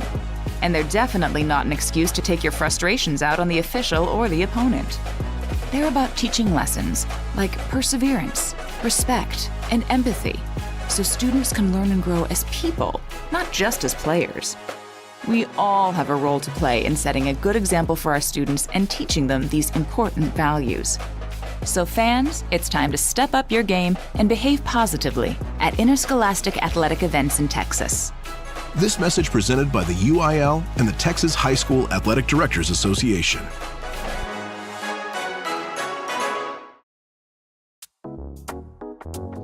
Hey, Terrence, you own your own home, right? Yes, I do, Donnie. So you know the hassle it can be when you need a new roof. I sure do. And in Texas, with the hail, high winds, and storms, our homes take a beating. Well, that's why we recommend TXD Roofing. Texas Direct Roofing is located in Haltom City and has been in business since 2011. To schedule an inspection or install, head to txdroofing.com. Thanks, TXD Roofing, for all you do for our school. Hey Bear fans, here's some more of our great sponsors. Let me tell you about Rival Signs. They're located at 110 Jim White Freeway in Fort Worth. Check them out for all your signage needs. And of course, Raising Cane's Chicken Fingers. Visit your local Raising Cane's for all your chicken finger needs. Time out. All right. Remember, we're a team that plays together. Listen, the winning will take care of itself. We just have to get everyone involved. In interscholastic sports, we celebrate what makes every one of us unique. And in the pursuit of a common goal, everyone in the huddle, in the bleachers, and in the community comes together. This message presented by the UIL and the Texas High School Athletic Directors Association. In school sports, it's easy to see the wins, the moments that make headlines. But there's so much work that goes unseen for any of it to happen. My name is Phil Risen, and I'm the Executive Director of the National Interscholastic Athletic Administrators Association. Throughout the country, athletic administrators dedicate countless hours to making life-changing opportunities possible for student athletes through sports. Their sacrifice is fueled by the belief that every student can grow and deserves their time to shine. On behalf of the NIAAA, we want to thank every athletic administrator for your tireless dedication to providing 7.8 million students across the country a path to a better future. This message presented by the NIAAA, the National Interscholastic Athletic Administrators Association.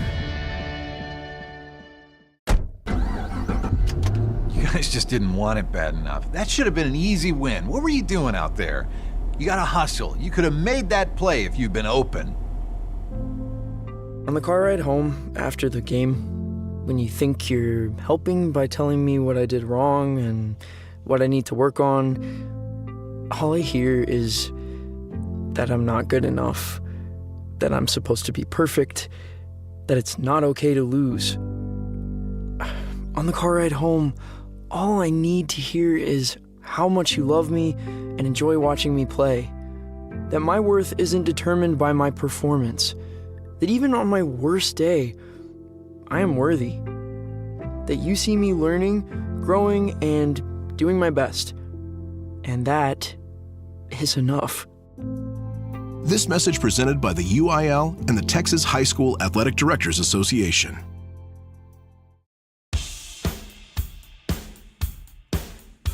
It's halftime on the BBN. I'm your host, Donnie Foster. We want to thank you for listening. Now, during halftime, we are playing ads from all of our sponsors. These local businesses and organizations make this broadcast possible. So take note of each business and organization and be sure to visit them soon. When you do, let them know you appreciate their involvement in Brewer High School and our community. If you would like to become a sponsor, well, there are many ways to get involved. Just send us a message through one of our social media accounts, and we will help you join the team. Go Bears! We are the NFHS. That stands for the National Federation of State High School Associations. But really, what we stand for, together with the UIL, are the 825,000 high school sports and performing arts students in Texas. And so we stand. We stand for the runners, debate team members, and basketball players. We stand for their coaches, officials, and adjudicators. We stand for the drummers, football players, and actors. We stand for the golfers, singers, and swimmers. We stand as the national leader and advocate for these essential activities and all who participate in them and make them possible, because it is our purpose to ensure that high school students get to play, perform, and compete together. To learn more about who we are and what we stand for, visit nfhs.org. If you're like me, you love a good snack or a hearty sandwich while watching football or your favorite sports on the weekend. Well, a great place to head over to then is Charlie's Philly Steaks. They'll take care of you and they'll fill you up and you'll be excited to go back over and over again. They're located at 9521 White Settlement Road.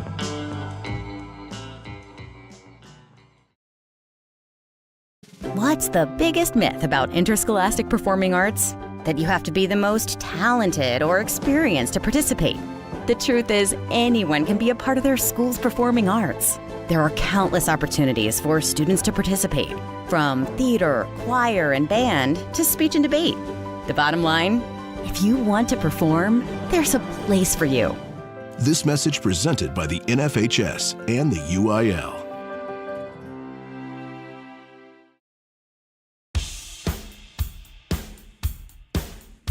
It's halftime on the BBN. I'm your host, Donnie Foster. We want to thank you for listening. Now, during halftime, we are playing ads from all of our sponsors.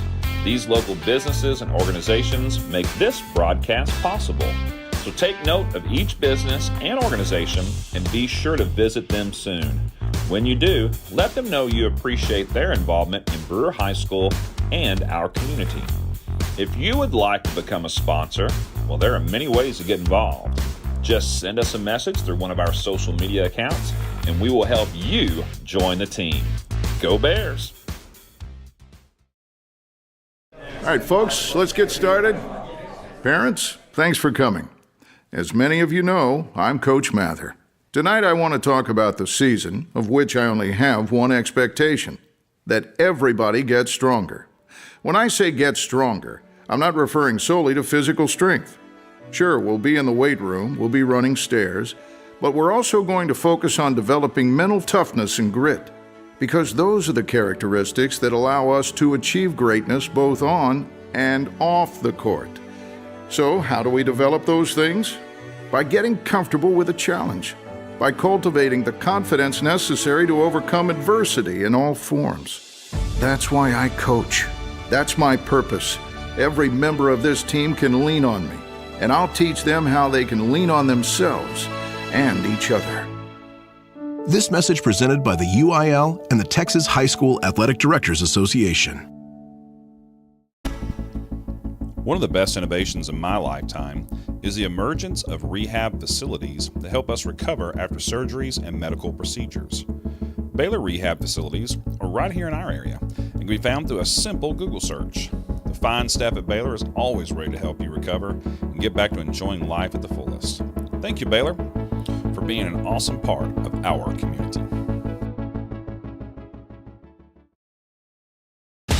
Attention high school sports fans, are you an armchair official? You know, the parent or fan who constantly yells at the referees and loves to let everyone know just how bad you think they are. Well, if you think you could do better, then get in the game and prove it. It's time for you to suit up and make the calls where they actually count. Every sport in Texas needs more officials. Sign up today at highschoolofficials.com. Something everyone appreciates is loyalty. We have two very loyal sponsors here on the Brewer Bear Network, and that's Chili's and EECU.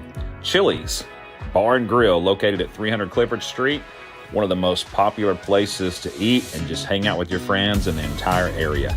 Head on over to Chili's and check out their fantastic menu and tell them you heard about them on the BBN. And of course, EECU, a fantastic credit union that takes care of all of your needs. They're located at 9350 Clifford Street. They have a friendly staff. Would love for you to come in and visit them so that they can serve you. Thank you, Chili's and EECU, two of our most loyal sponsors.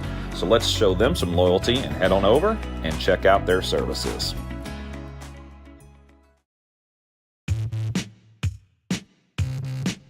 In most places, football season means it's fall and the weather is cooler. Yeah, not in Texas. Remember all those hot days on the playing field, Fern? I sure do, Donnie. All we had was a community water jug, if we were lucky. Yeah, same here. But now there's Frio Hydration. It specializes in keeping athletes cool and well hydrated in any situation. You can learn more about their services at friohydration.com. The products you want and the quality you deserve. Thanks Frio Hydration.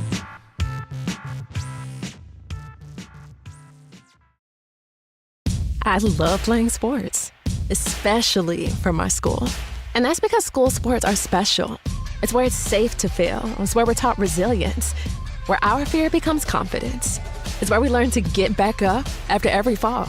School sports are where 7.8 million students go from I can't to I can. This message presented by the UIL and the Texas High School Athletic Directors Association.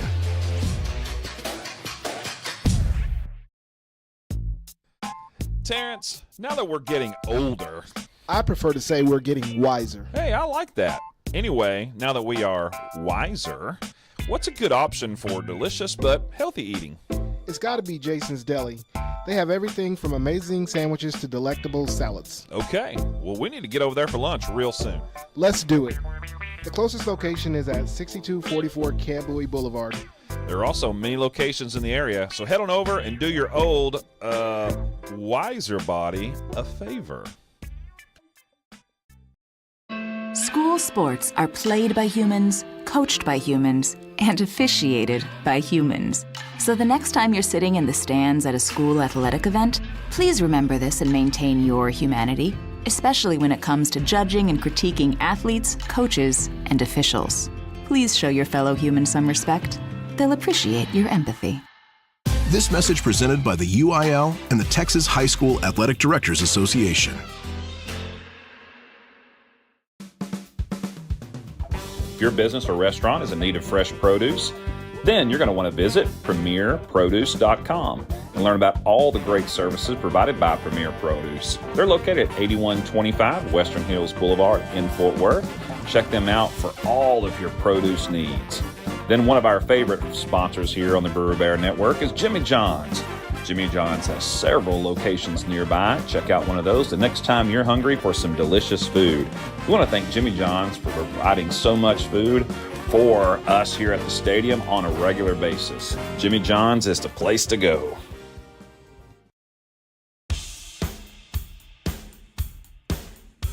It's halftime on the BBN. I'm your host, Donnie Foster. We want to thank you for listening. Now, during halftime, we are playing ads from all of our sponsors. These local businesses and organizations make this broadcast possible. So take note of each business and organization and be sure to visit them soon. When you do, let them know you appreciate their involvement in Brewer High School and our community. If you would like to become a sponsor, well, there are many ways to get involved. Just send us a message through one of our social media accounts, and we will help you join the team. Go Bears! Man, I loved playing high school sports growing up. And it's fun being a fan now, don't get me wrong, but sitting in the stands feels like I'm missing out on all the action, you know? I wanted to get back in the game, so I signed up to be a high school official. It takes me back to my playing days. I'm supporting students, and I get paid to make the big calls. Do you want to see the game up close? Sign up to become an official in Texas at highschoolofficials.com. Why are interscholastic sports called the last classroom of the day? Because they teach students important life lessons like teamwork, accountability, and perseverance. School sports are so much more than a game. They're about developing the whole person. That's why they're an essential part of every student's education. Encourage your student to participate in the last classroom of the day. Interscholastic sports in Texas. This message presented by the UIL and the Texas High School Athletic Directors Association. Donnie, the other day I cut myself and thought I was going to need stitches. Did you go to the ER? Nah, I just put some duct tape on it and called it a day. Besides, the nearest ER is too far away. Hey, not anymore, Fern. Medical City of White Settlement is located at 9650 White Settlement Road, right on the corner. Seriously? Serious as a heart. Wait, maybe we shouldn't use the phrase during an ad for a medical facility. Good call, Fern. But when you need emergency care, call Medical City of White Settlement at 682-610-6100. Second half coming up. Bears down 30-7, but ready for a strong comeback here in the second half. And with some first half stats, here is Dr. Spreadsheet himself, Terrence Durham. All right, thank you, Donnie. The Bears rushed for 26 yards. Cameron rushed 20 yards on 9 carries. Bears have 88 yards receiving with the big touchdown pass to Jones, number 13, for 56 yards. And Roberts had 16 yards on 2 catches, along with Alexander with 1 yard on 12 catch, for a total of 114 yards of offense for the Bears. They also had 25 yards in special team returns, most of that by Jovan Spartman. Mr. Spockman. So how many yards rushing for Mr. Cameron? 20. 20. 20. On 9 rushes. Yeah. It's been a tough night for the Bears offensively. And honestly, to have 114 yards of offense, you said, with only 7 points is kind of impressive, too, a little bit. But it shows that a couple of those drives have been bogged down by penalties and some mistakes. All right. Bears kickoff here to start the second half. They go for an onside kick, and they got it. Got it. They got it right at the 50. Wow. So the Bears are going to recover. They got it. They got it. I love that call. And that was a great kick and recovered by the kicker. Uh-oh. Got a flag coming in. That's a late flag, so we'll check on that. Celebration flag. Kicker kicked it, recovered it, celebrated, and was penalized. Somehow only 1 second ran off the clock, though. Yeah, that made no sense. All All right, so onside recovery. Successful. All right, we're waiting, ruling on the field for this flag. And I'm pointing to the other side of the field down here on the near side near the Bears sideline. So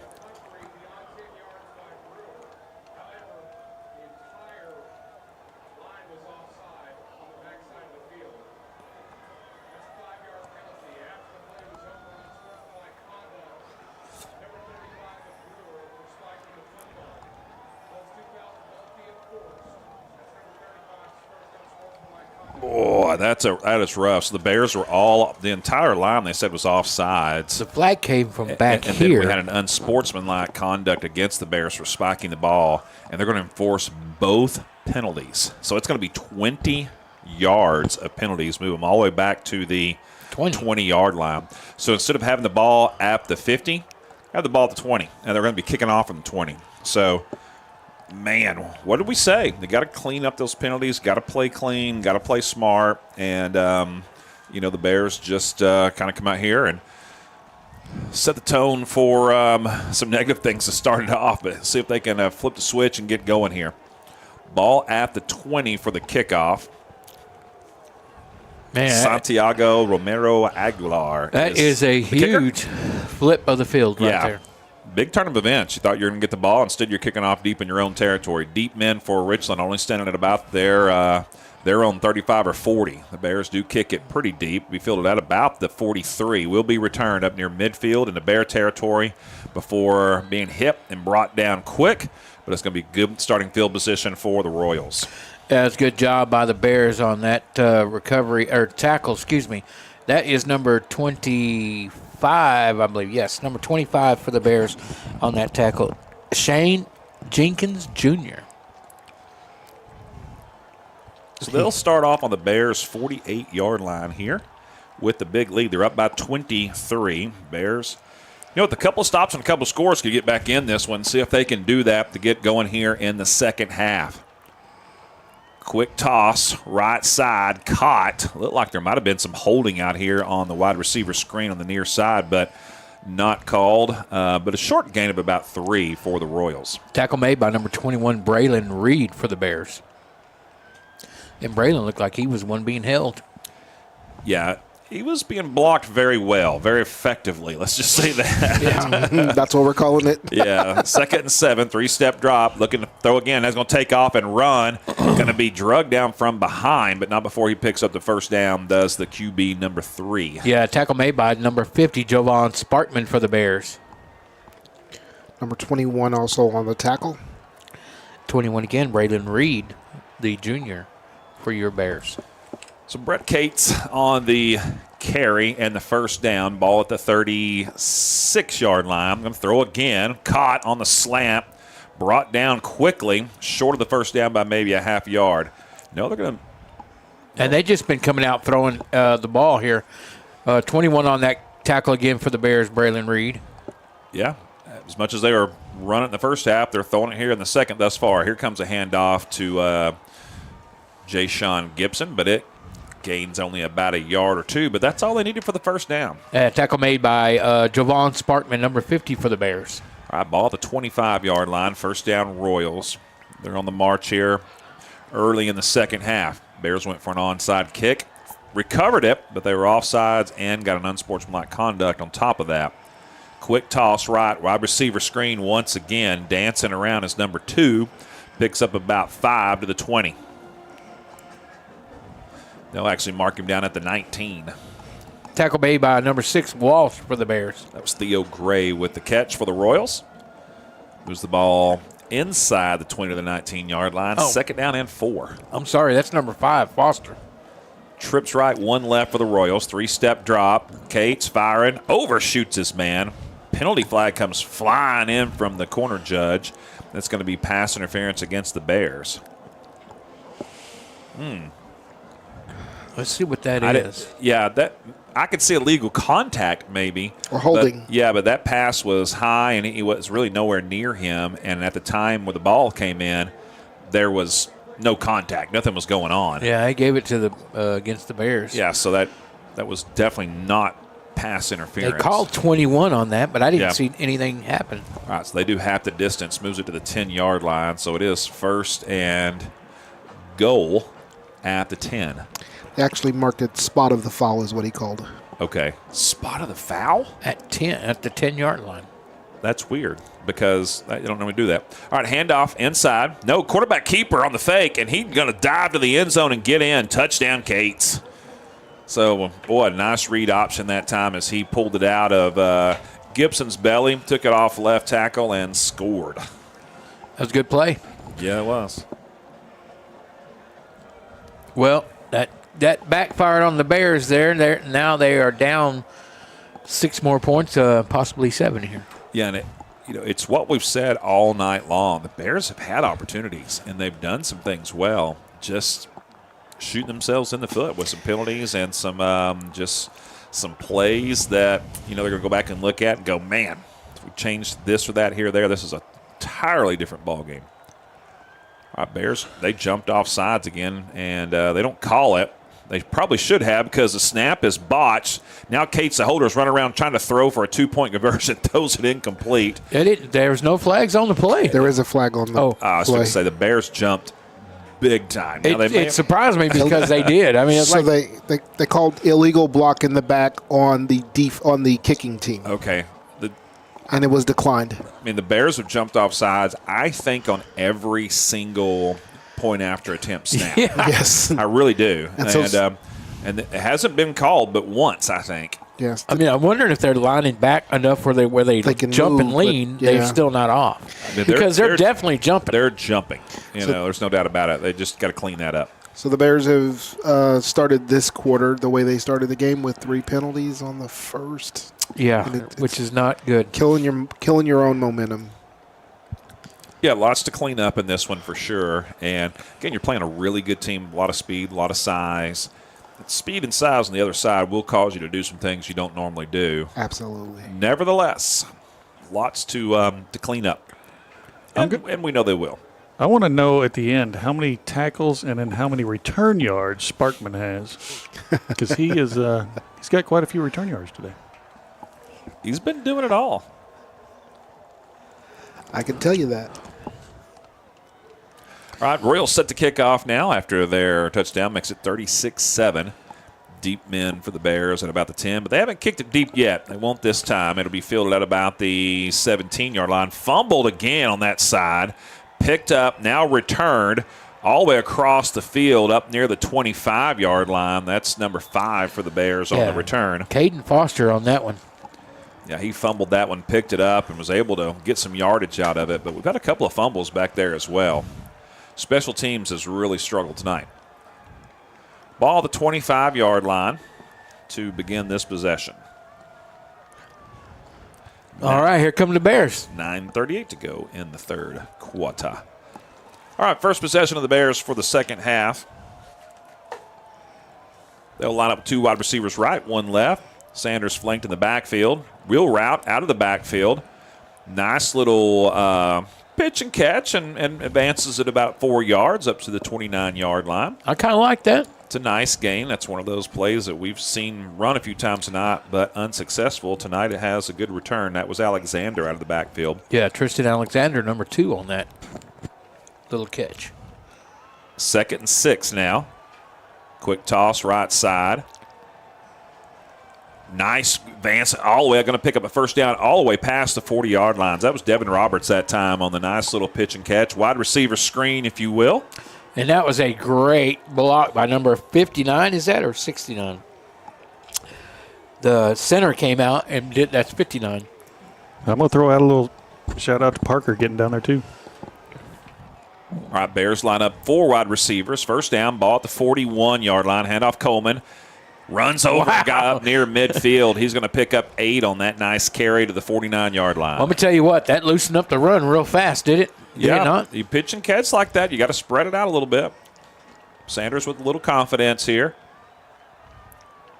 Handoff, Coleman. Inside, dives forward.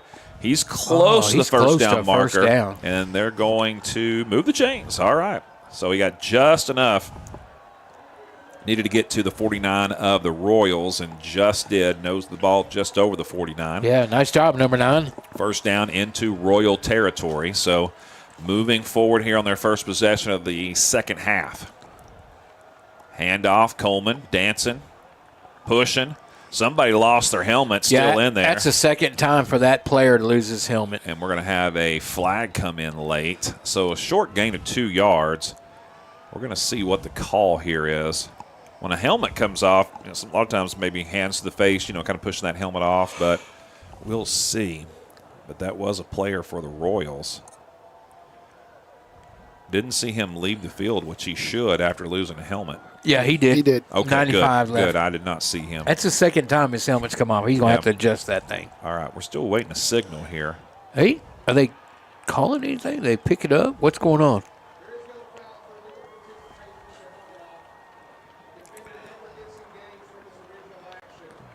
Okay. And I was about to say that once a helmet comes off and you're in there trying to make the tackle, a lot of times they will, throw a flag. Can't pull a Witten on us. You gotta stop. He never disengaged. All right, handoff, faked, quick toss, Roberts. And that pass was a little low, kind of skipped in there. Or did he? I think he caught scooped it up. It was just so low he couldn't do anything with it. Yeah. And so, loss of a half a yard on the play. So it's going to be third and about 10.5, 11 here. Okay, so Bears with a big third down right at midfield. Got to get just past the 40-yard line. They're going to line up a full wide receiver, spread it out. Coleman in the backfield with Sanders. Big play of the game here. 1 man in motion. 2 men in motion. We almost had 2 men in motion. I thought they we were better going to hurry get a up. flag for a minute. 1 second on the play clock, and now the Bears have to call a timeout. A little confused on that. Somebody didn't know who was supposed to go in motion. I believe Mr. Alexander is the one who messed up because he dipped his head. Oh, yeah, and they're kind of getting after him now. Yeah. Him and Roberts are both in motion twice. Yeah, Roberts almost started and caught himself, which would have been a flag for sure. 2 men in motion. Can't do that. A player can move laterally along the line of scrimmage or in the backfield, going side to side. Cannot move towards the line of scrimmage until the ball is snapped. Right. Just a little football 101 there for you. And cannot have 2 men in motion at the same time. If you do, that is an illegal procedure. That is a penalty. Yes. That is explained well, Donnie. That was good. And motion a lot of time is meant to deceive the defense. You move a guy from the left to the right to try to shift a defender over that way, and then you run the ball the other side or throw it the other side. Yeah. Sometimes they'll put him in motion and just bring him right back. Yeah. It's just to kind of catch the eye of the defense and see if you can catch them off guard just a little bit. Single coverage on the top left side. Let's see if Sanders notices that.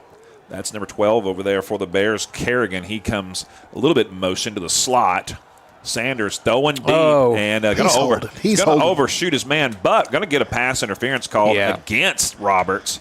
Number 17 is going to get called for that hold at the very least, Jackson Walker. And it is pass interference. That's a 15-yard penalty. That was no question on that one. And I think Sanders probably overthrew him a little bit, but if Roberts, he's a lot quicker than we think he is. He's got little deceiving speed. He really does, and I think if he's not held on that, he makes that really close. So good job by him to just keep fighting downfield. Forces the pass interference. First down to the 34-yard line. Head off Coleman. Right side makes 3 guys miss. Dances, powers forward. One of his best runs of the game. He gets all the way down to the 22-yard line. That's a first down for the Bears, too. 11 yards on the carry. Nice job by number 9 on that carry for the Bears. First down, handoff. Fumbled in the backfield. He got it back. And he got it back. It looked like Sanders was trying to pull that one back on the read option. And we talked about that before the game, that maybe they tried. Oh, they got it. Oh, and it's going to be a turnover. Turnover to the Royals. Number 95 recovered that. And once again, the Bears shoot themselves in the foot. I mean, they were rolling, moving, had the momentum here, especially on this series, and fumbled it away. And I think they were trying to maybe run a read option. It looked like Sanders was maybe trying to pull that one back. You guys correct me. What y'all I saw that too. Yeah, it looked like he put it in his belly and tried to bring it back, and Cam thought he was taking it. Which looking at the play is what he had it open. All right, 6:51 to go here in the third.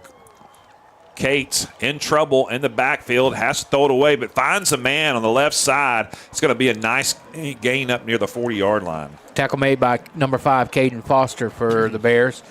And Walsh is just hitting himself. He knew he had a quarterback sack and let it get away. Yeah, he was in the backfield on him, but Cates was able to get away.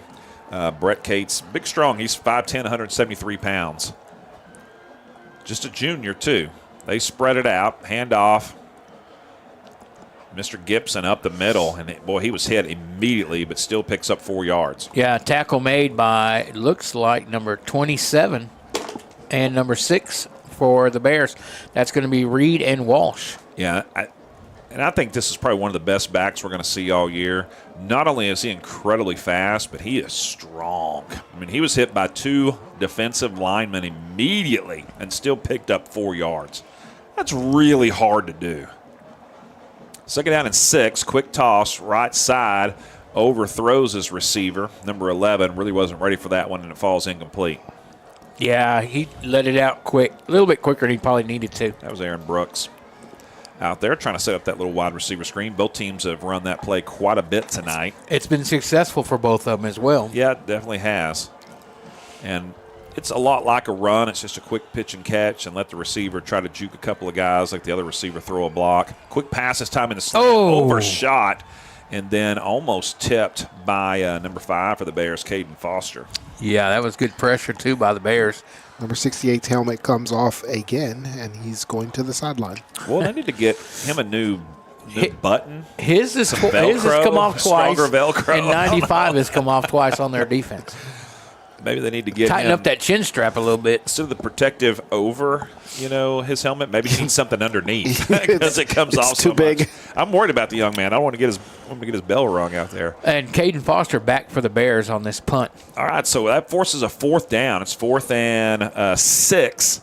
So Bears do a good job defensively. It's going to be a low line drive kick, but it's going to be a good one. Fielded at the 20. Up to the 25, makes the first guy miss. And we've got a holding penalty coming in, so it's going to come back no matter what. It's returned up past the 40-yard line. Pushing the back. Blocking the back, yeah. Unnecessary as well. But you know what? We'll take the ball. There we go. We forced a punt. We got it. That's progress. Let's do something good now. Stuff with For sure. Let's do something good here. Here's what I saw that I think the Bears can if they can duplicate this. The bunch formation with 3 wide receivers on one side has been successful for Richland, but on that last drive, the Bears had some success out of that. Yeah. That was Cameron's longest run when you open up that, like you said, pull those defenders out to the edge. Yeah, I mean, it really is football's version of ISO in basketball. I agree. You isolate one player on one side, he gets one-on-one, move everybody to the other side of the court. And let him do what he needs to do to get to the basket. Yeah. Oh, my goodness.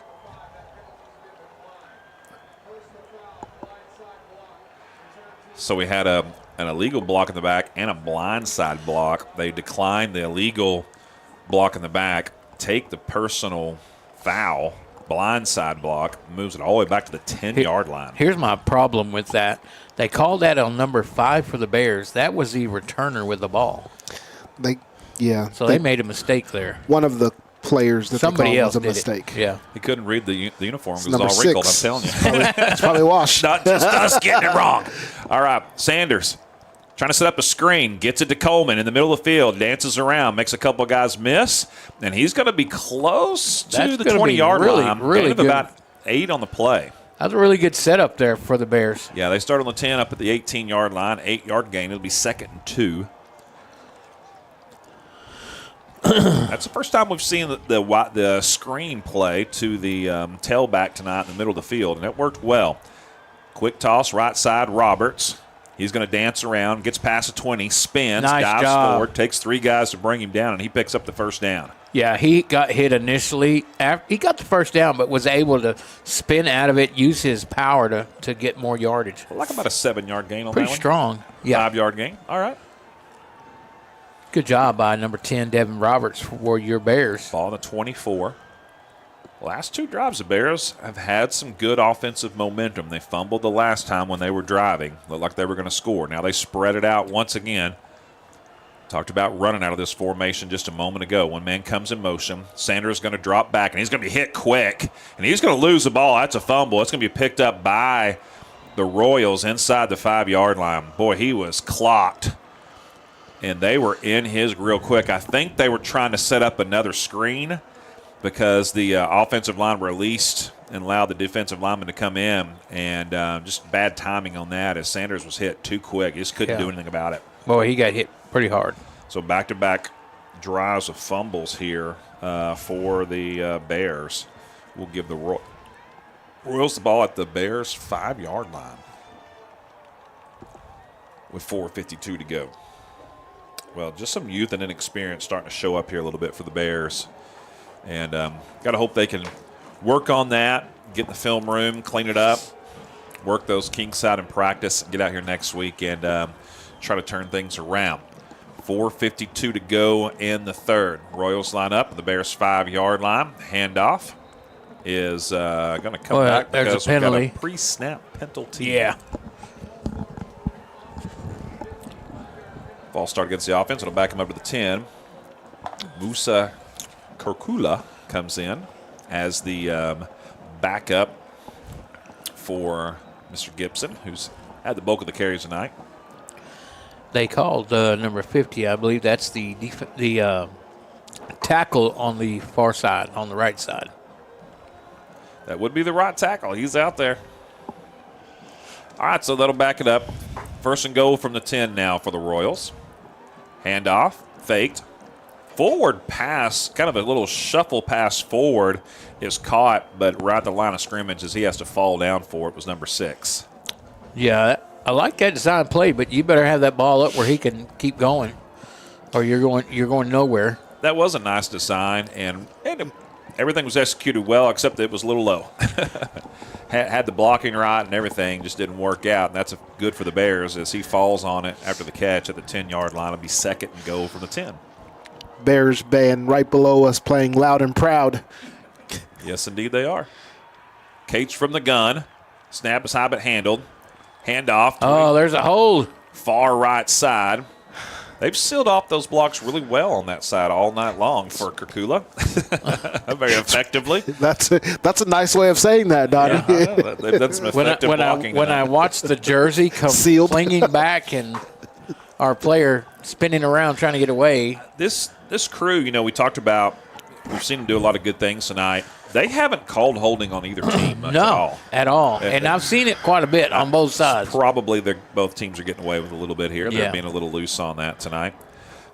All right, third and go from the 7. Gain of about 3 on that one. Kurkula still in the backfield along with Cates. One man comes in motion. They hand off. Kurkula.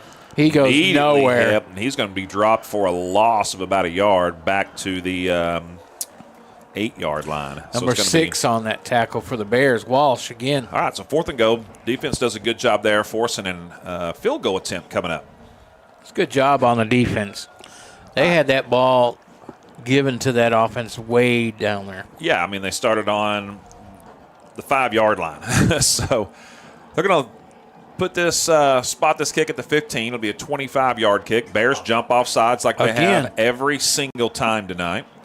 And so the kick is good. Are they going to take the points? The offense is going off the field. Yeah, they can't. Take the points. They declined it.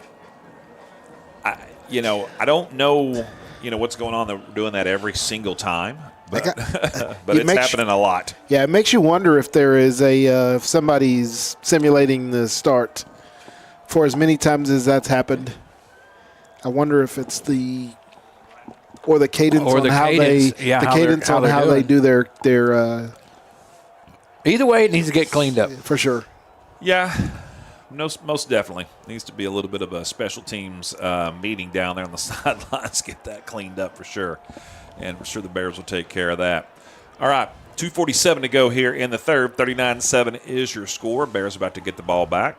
And they fumbled on the last two possessions after having some nice forward progression going on offense. Bears need a good run back here, or at least good field position here. Coach Foster down there giving them the pep talk on the sidelines, looks like. I believe that was Coach Foster down there. I believe so. 45. That may be by, Coach Hansbard. That's who that is. Hansbard. Yeah. He was giving it to him, all right. He's getting them fired up. Hey, he's a fiery coach. I like that. All right. Ball at the 40-yard line for the kickoff for the Royals. As we look out of the booth, they're working their way right to left. Bears left to right here in the third quarter. They kick it short. It's going to be fielded by Sparkman. He likes that. He's going to take off and run and barrel into the first guy he can get a helmet on and get up to about the 38-yard line. I'm telling you, this is a fantasy game for him. He's loving it. He kind of juked initially. Then he just found a guy and ran right at him, and I love it. He's got great hands. He's like, let me fool him. I'm going this way. Nah, there's somebody with a number. Let me hit him. So they will take over at their own 38 there. 10 yards on the return. Good job by Sparkman. Another 10 added to his list. That's right. How many yards returned does he have tonight? Sparkman has 24 yards returned. There we go. 24 return yards. There we go. For defensive lineman. All right. Bears will spread it out this time. They've been running out of this formation quite a bit. One man comes in motion. Quarterback keeper. Nowhere to go on that one. And Cameron's like, you should have handed it to me. You should have given it to me. But the truth is, if he'd given it to Cameron, he'd have been tackled in the backfield too, because they got some great penetration on that play. Yeah, it looked like nobody even covered the end. The player who was about to tackle Cameron came off and tackled Jewels. Yeah, it was that play was doomed from the beginning. So loss of 4, 2nd and 14. Yeah, it was number 18 for Richland. They haven't had a whole lot of those tonight. Trips right, one left this time for the Bears. Coleman along with Sanders in the backfield. He's in the gun. No tight end in the game on this play. One man goes in motion. Handoff Cameron up the middle. He's got some room. Bounces to the outside. Trying to make another guy miss who was holding on for dear life around his ankles. And he gets a nice gain on the play of about 9 yards, I think, Terrence, on that one? 8 yards. Yeah. And then a late flag comes in. Fernie, what was that? Looked like there was a little excitement after the play with number 18 for Richland and 54 for the Bears. They're going to call Brady Mittler on that, I believe. Yeah. Oh, look, they took it off. They're going to wave it off. I was with you. It looked like he jumped rather late on that guy. And I'm going to correct that. 7 yards on the previous play. Okay. Based on the spot. Ball at the 42-yard line. A manageable third down now. Yeah, 3rd and 6. Sanders, big play here in the third quarter. 1:45 to go. Trying to get some momentum going. Bears set and ready. High snap and handle. Quick toss. Roberts. Oh. And he just almost took off and ran without it, and just had to hold on for dear life. Fell down for a loss of a couple on that. It's going to be 4th and long. Yeah, I think he was expecting that a little bit more into him, and it was thrown more upfield, and he kind of just. The offense is going to stay on the field here. 4th and Why not? 8 to go. Might as well. Yeah, you're down by 32. Absolutely. Offense needs work. Give them some more experience. So they're going to put trips left, one right. Cam in the backfield along with Sanders. 4-man rush. Throwing deep. Back shoulder fake. Oh, it hit him right in the numbers, and he dropped it. Well contested. It was well contested, but Kerrigan, that ball hit him right between the numbers. Looks like he didn't hold on to it.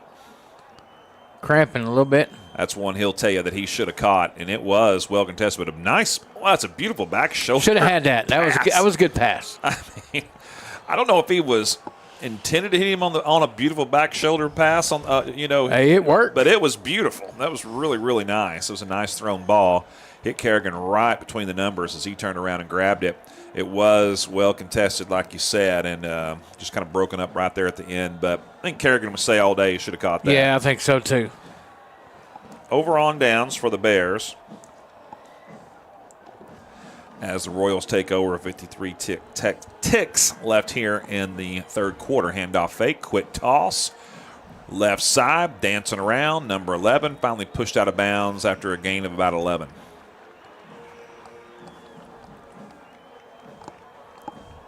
Good tackle by number 7, Rayondre Cox for the Bears.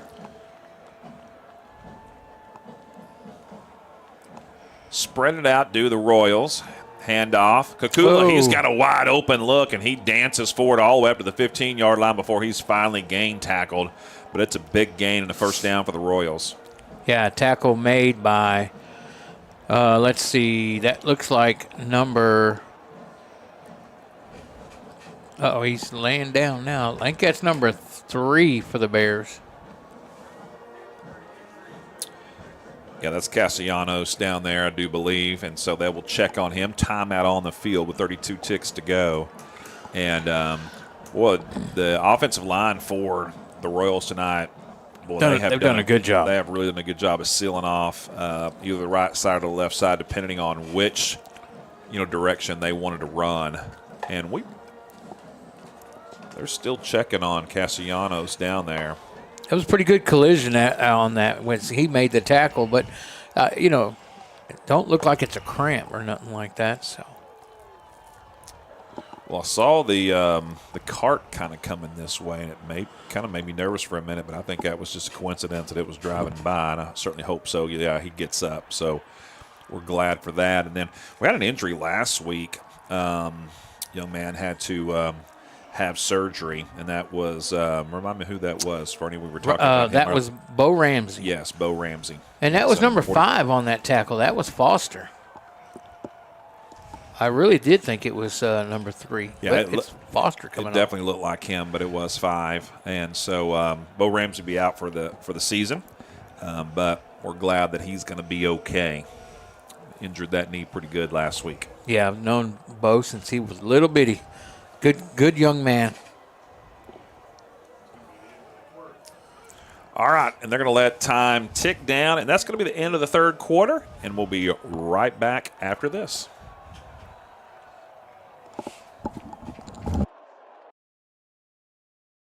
If you're like me, you love a good snack or a hearty sandwich while watching football or your favorite sports on the weekend. Well, a great place to head over to then is Charlie's Philly Steaks. They'll take care of you and they'll fill you up and you'll be excited to go back over and over again. They're located at 9521 White Settlement Road.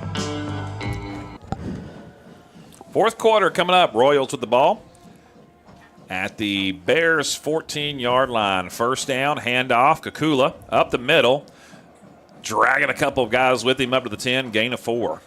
Good job. Tackle made by number 61. That's going to be Harris Jr. on that tackle for the Bears. Cedric Harris Jr.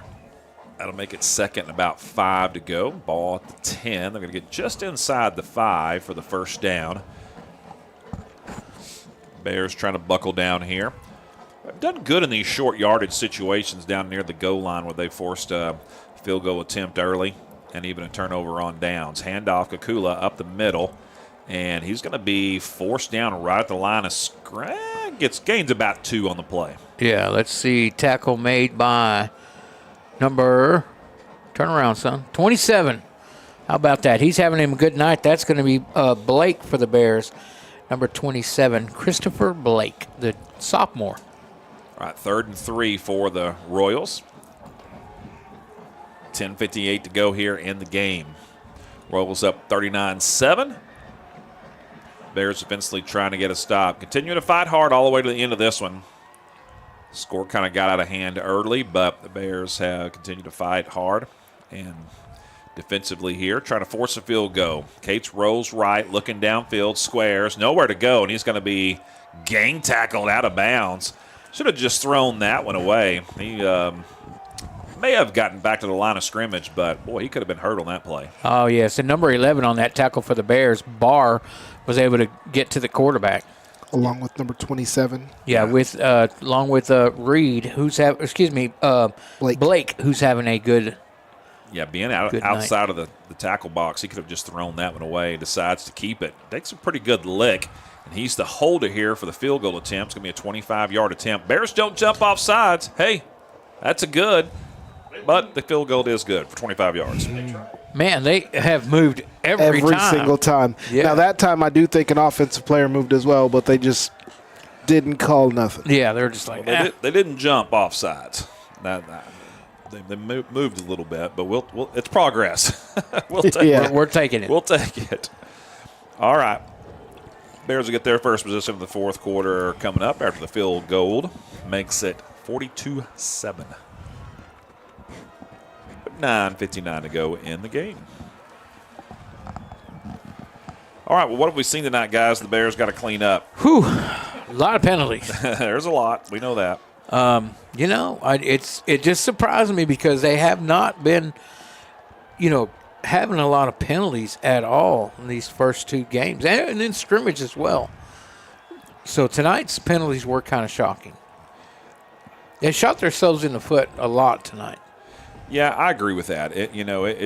I'm shocked by that. I really am, because they have played such clean football, honestly. But just tonight, just for whatever reason, they have struggled to stay within the boundaries of the guidelines of basic football. All right. Well, Jovan is happy that he's out there. He's going to see if we can get him some more return yards. Richland set for the kickoff. They do kick it away from Sparkman this time. They're tired of trying to tackle him. He returned up past the 30-yard line near the 35. Well, that's a return by number 10, I believe, Roberts? Yeah, number 10, Roberts on that return for the Bears. Did you happen to see how many? I missed that one. That was about 8 yards on the return. 7-8 yards. So they mark him down right at the 35-yard line. It was fielded at about the 28. Sounds good. Yeah. All right, here come the Bears, and they are bunched up in there. They're set.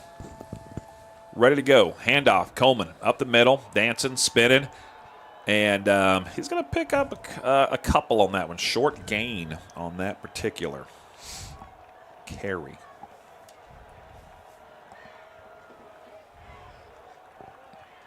All right. He looks like Coleman, number 9, got, 2 out of it? Yes, sir. All right, here come the Bears. Second down.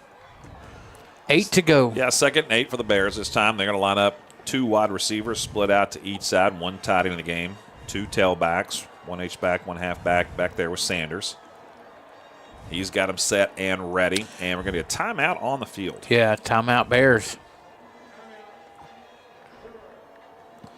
All right, next week the Bears will be on the road at Azle. The dreaded Azle Hornets will be over there at Hornets Stadium in Azle. One of our, it's one of our favorite places to call a game. They got one of the old school press boxes. And you are right there with the fans. Absolutely.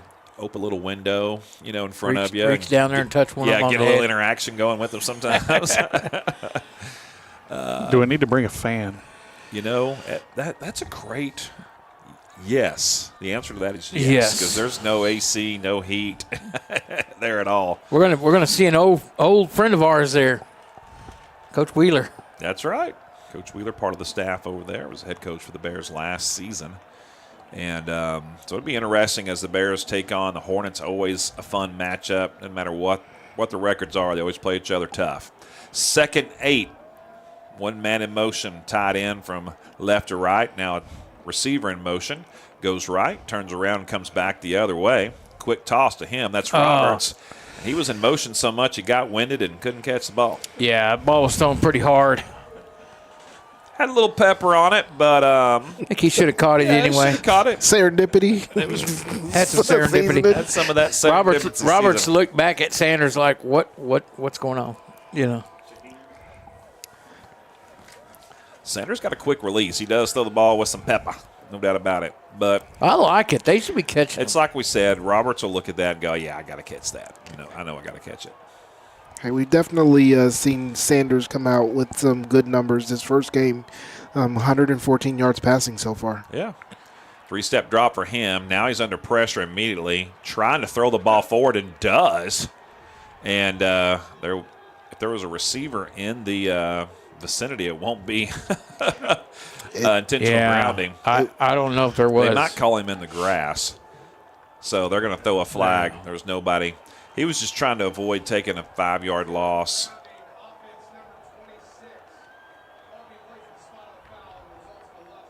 Yeah, it was actually a 7-yard loss.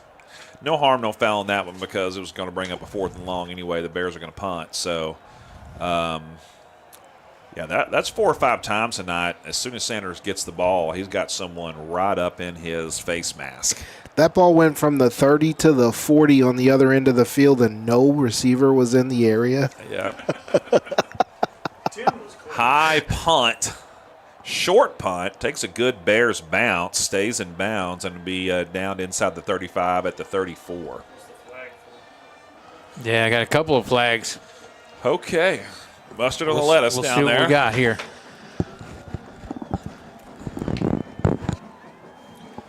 Two different flags, two different parts of the field. They've already moved the sticks, but the yard marker is still there, so... Punt team came off the field, and the defense is out there. So I'm assuming they're not going to re-kick it. So, well, they don't. Maybe the defense doesn't know yet, right? Because they are communicating for a long time on this. I don't think they know. Right. Yeah. They're kind of straightening it out now. Is the Whataburger still serving the hot and spicy chicken? Or? Hey, boys, where are we eating at tonight? That's what they're talking about. Personal foul face mask against the Bears, and personal foul tripping against the Bears.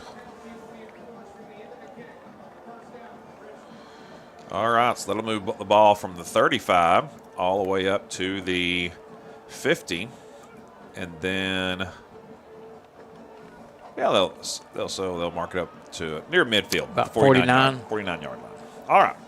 Set and ready now with 8:49 to go in the game. Richland taking over. Just outside of Bear territory. 42-7 is your score. Handoff up the middle. Short game. Well, you know what? Actually, a gain of about 4 on that one. You're right. New quarterback in the game. And love to tell you who that is, but I don't have a roster information to give you that at the moment. Looks like number 20. Trying to see his number. It is number 27 again for the Bears, Blake.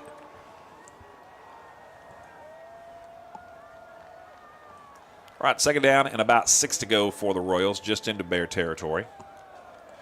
Try to get you some scores around the district here in just a minute. Give you some updates on what's been going on there. Quick toss, right side, left side, high, falls out of bounds. Yeah, it's a new quarterback, number 14, throwing for the Richland Royals. All right, Granbury Pirates up 27-14, beating Keller Fossil Ridge Panthers. And so that's interesting. Azle is losing 28-17 to the Broncos. The Broncos scored 28 on the Royals last week. Yeah, the Broncos may be a lot better than we think they have in the past. Yeah, that's kind of a surprising score there. Handoff, Kukasa immediately met by Clemens and slung down back at the original line of scrimmage. Nice job by number 99 for the Bears. And the Bearcats of Aledo up 49-7 over Birdville as the fourth quarter begins in that one. That's your scores from around the district. Looks like Denton Ryan has the week off. Yeah, a couple of surprises there. The Pirates, Granbury winning tonight, and the Broncos up by 11 over Azle in the fourth. So next week's going to tell us a lot. Yeah, as definitely. we get ready to play the Hornets. All right, that'll force a punt as the Royals are set. High kick, left side. Wow, actually a knuckleball way that goes out out of of bounds. And a directional kick. The The Royals have not wanted anything to do with the Bears return team tonight. And you had a new returner back there. That's number 30, I believe, Toy, right? Let's see, number 30 for your Bears. Yeah, Aiden Toy. Yeah, they did not want to. They didn't kick it deep a single time on any of their kickoffs. Or punts, huh? Didn't want to allow any kind of a return game to take place. That's probably a coaching thing. There's no doubt about that. They saw something on film that they did not want to mess with, and so the Bears will take over on their own 35-yard line after the punt goes out of bounds. Bears set, ready to go. 3 wide receivers, 2 left, 1 right, 1 tight end, 1 tailback, handoff, up the middle. Coleman, little room, dances to the outside, cuts it back inside. He's going to pick up the first down, gain of about 11 on the play. Yeah, it's a good job by Coleman. He had to make a few guys miss, went inside, went outside, tried to get back in, went back out. I've seen Colton Riles down on the sideline all night long with the offensive coaches just trying to keep tabs on what's going on. Love seeing that. He was the starting quarterback the first 3 games, was hurt last week, and I know he's planning on getting back in there, but it's been nice to see Sanders kind of get things going tonight. Pre-snap penalty here is going to be a false start against the Bears. So that'll back them up 5 yards, so it'll be 1st and 15. But always good to see guys that are injured, that are planning on coming back, engaged in the sidelines. Yeah, I think so too. They're wanting to know what's happening. They're staying in queue with everything. Quick toss right. There you go. I like by that. Roberts. This time he gets a big head of steam up behind him, and he picks up about, looks like a gain of about 11 on that one, maybe 10. 10? I like that. That's work tonight if they can hit it. Well, he did right this time. He caught it before he tried to run. Yeah. And that's what he struggled with tonight. He's so quick. Handoff, Again. no fake. Quick toss to Roberts again. He's going to get a first down on the right side as he picks up quite a bit of yardage along the right sidelines all the way up near the 40-yard line, and that's where they'll mark it down. That's a first down for the Bears. Good job by number 10. That's a good throw by that quarterback, getting it out there quick, too. Ball moves into Richland territory at the 40. Handoff, Coleman inside, hit quick, and drug down after a gain of 1. Been some rough going for Coleman tonight. Yeah, there just hasn't been any running lanes open for him except just a few times that they were able to throw the ball successfully and kind of spread that defense out. The rest of the time they've just been able to key in on him. 3 wide receivers this time for the Bears on 2nd and 9. Ball at the 39-yard line. Going to get down to the 30. 5:17 to go, 42-7 is your score. Coleman, left side, cuts it back inside. That's Alexander on that run. Excuse me, that is Alexander. He lowers his head and avoids a couple of tacklers, gets inside the 35. 6 yards on the carry. Nice job by number 2. I knew I was going to get that word right in a minute. Third time was a charm. Bears spread it out again. Quick toss, Roberts, caught. Right side, good block over there. First down as he gets out of bounds inside the 25. Good job by the Bear offense on that and by Roberts to get outside. Good blocking by number 2, Alexander, as well at the point of attack. 11 yards on the reception. Nice 11 yards. I wish they were doing this more. Earlier. Yeah, well, I think they were trying. It was Roberts was just tending to take off before he was catching the ball. Was really what was happening. Yeah, timeout Richland. All right, Richland takes a timeout as it is first down with the Bears. Ball at the 21-yard line. Yeah, Bears are on to something. 141 yards passing.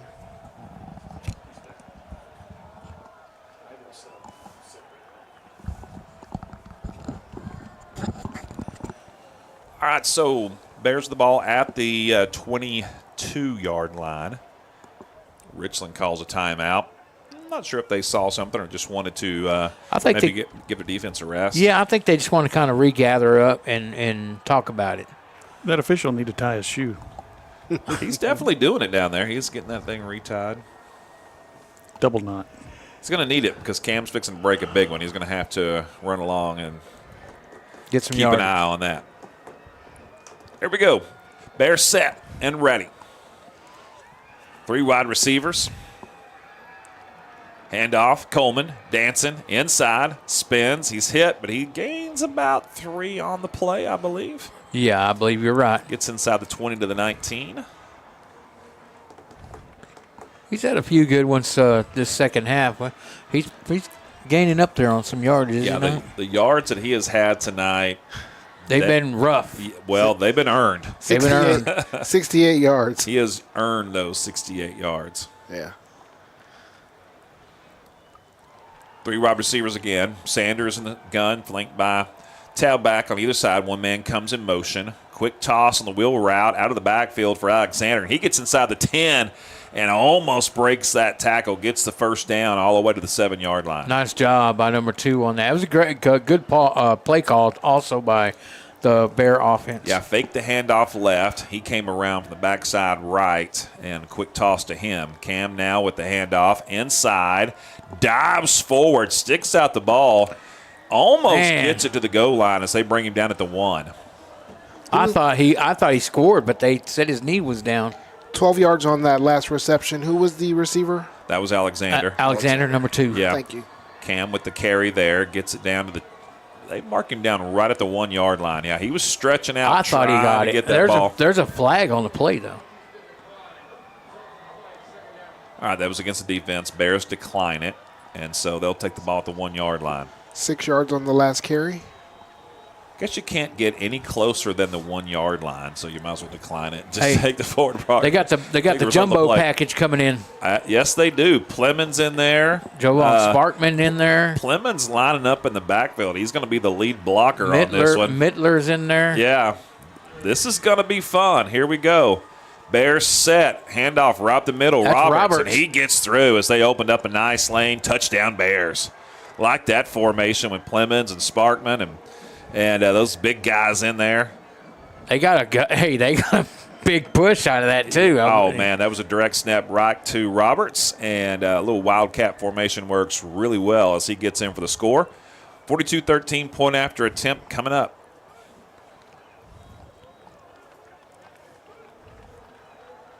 Left-handed kicker coming here.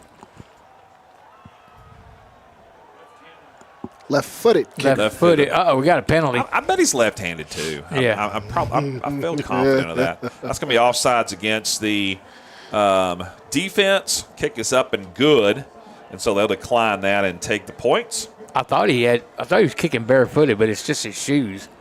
42-14. Yeah, Matthew Aguilar. Excuse me. That is, that's Matthew Aguilar, right? Number 36? 37, I believe, is who kicked that. Damian Merida. Bears have several kickers. It was, okay, last week, I don't know if we talked about this. If we didn't, we should have. But out of the 2 punters and the 2 place kickers last week, 3 of the 4 were left-footed. Yeah. 3 of the 4. I noticed that. I didn't say anything, but I was like, that's unusual. We go sometimes 2 or 3 seasons and don't without seeing a left-footed kicker at all. Or left-footed punter, for that matter. In the same game, we had 3 left-footed kickers. Total anomaly. And I think that's why the feng shui was just thrown off last week. I think that's what we're going with. There's just way too much right brain thinking on the field with those lefties. Hey, right-minded people. No, that's okay. None of us are left-handed, right? And you're left-handed? I'm a left-hander. Okay, never mind. That explains a lot. That explains a lot. I'm actually ambidextrous, but mainly left. I got you. I got 2 lefties in my family as well. My son was a lefty, and my grandson is a lefty. Well, there you go. They're out there. We have a bunch in the family. Kickers are rare. All right, here we go. Bears set for the kickoff. Kicking off right to left as we look out. Richland about to get the ball back with 3:21 to go. 42-14 is the score. Bears kick it high but short to the left side. Fair catch called at the 29. That was a smart play by that receiver.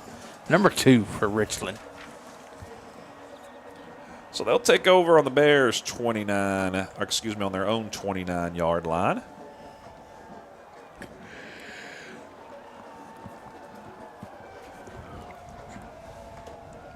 much more manageable stretch coming up for the Bears. You know, they won't be facing some of these high-powered offenses that we have seen the last few weeks with Azle, Denton, Birdville, Fossil Ridge. You know, those next 4 games are going to be very telling to see how this season's going to go, obviously, for the Bears. Handoff inside, up the middle, carried forward about 3 yards on the play. Tackle made by number 40 for the Bears. That is Kakula, once again with the carry.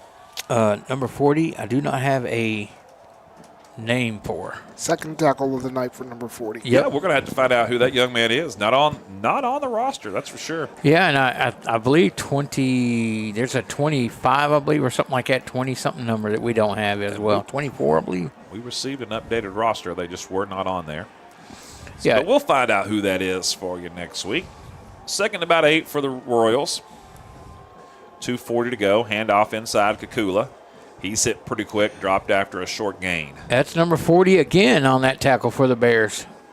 I think that's Bill Bates down there. That's a good name from the past. Right? That's Terrence's My favorite man. player, right? Yeah. Speaking of estate sales, I remember an estate sale a few years ago where we found him an autographed picture of Bill Bates. Yeah. And it's Brought in it my to him. office. How? He is not in the Ring of Honor for the Cowboys? No, he is. Is he? Yeah, he's in the Ring of Okay, Honor. okay. Absolutely. Yeah. Not in the Hall of Fame, but he is in the Cowboys Ring of Honor. I tell you what, Absolutely. that guy was, I love listening to him talk. Oh, man.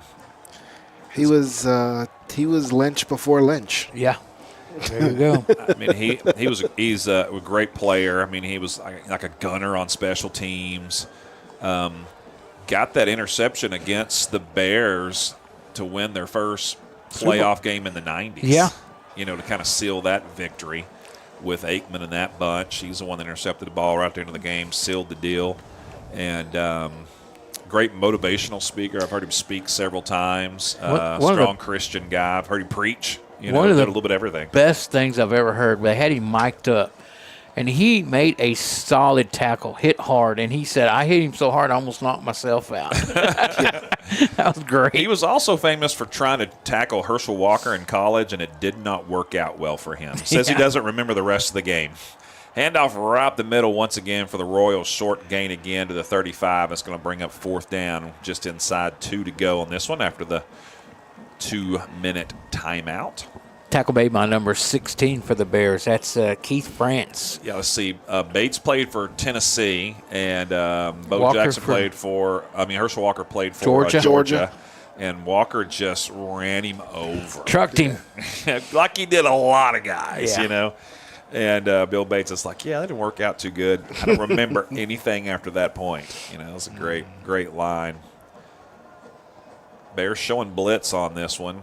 Run blitz. They do zero in, stop him short of the first down marker, so the Bears will take over there at the 36-yard Tackle line. made by number 6 Walsh for the Bears on that. That rounds out probably his tackles for tonight. I believe that puts him very close to double digits. You know, and I tell you what I've noticed is they bring him up to the line quite a bit. Anybody going back for the Bears? Let's see. No, actually the Bears got it turned over on downs. That's right. Yep. I thought you meant somebody going to take it to the house. I'm like, we're fixing to find out right here. Toss to Roberts on the far right side, and he powers forward to the 30-yard line. Flag Still comes going. in, stays on his feet, spins out of a couple of tackles, and he breaks away and gets into the end zone.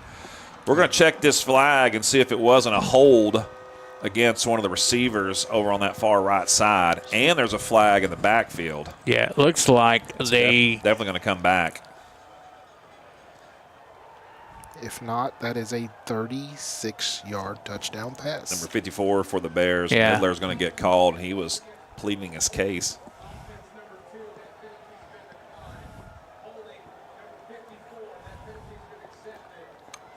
You're right. So instead of a 36-yard touchdown pitch and catch, it's going to be backed up. Well, do it again and get 46. Well, they found something with Roberts here, you know, on that really quick toss. And listen, I'm not a huge fan of that little wide receiver screen. At a lot of levels, it just doesn't work. And a lot of times it's because the ball doesn't get out there quick enough. But with Sanders, with the pepper he's got, that's going to be a horse collar tackle on Cam Coleman as he was trying to get around right end, and he's really upset about it. And that's going to be a 15-yard penalty, first down for the Bears. Yeah. That's one of those. Yeah. That's very deliberate. Yeah, you could tell. It's one of those plays too that's almost like targeting. When it's deliberate like that, it's. And that is a very dangerous tackle. You see a lot of guys getting injured. Oh yeah, I mean you can end the guy's season season tackle real quick. Yeah, Cam is out. Looks like number 29 on the carry for the Bears now. Yeah, inside handoff to him as he keeps his legs churning, picks up about 4. Actually, it was a fake. Quarterback run. Yeah. Well, Bailey on the fake, and quarterback Sanders kept it. Man, that was a great fake. He faked all of us out for sure. On that read option there, pulled it back at the last minute, barreled forward. Gain of about 4 to the 26-yard line. Just 16 ticks left here in the game. This time he does hand it off inside to Bailey. He dives forward, and that might do it for the game as we're inside 10 seconds, and the Bears can line up another one if they want to. They're going to try to get it off with 2-1. No, they don't get it off. They did not do it. So that's going to do it. Final score, 42-14. We'll take a quick break and come back and wrap this one up here on the BBN. If you're like me, you love a good snack or a hearty sandwich while watching football or your favorite sports on the weekend. Well, a great place to head over to then is Charlie's Philly Steaks. They'll take care of you and they'll fill you up and you'll be excited to go back over and over again. They're located at 9521 White Settlement Road.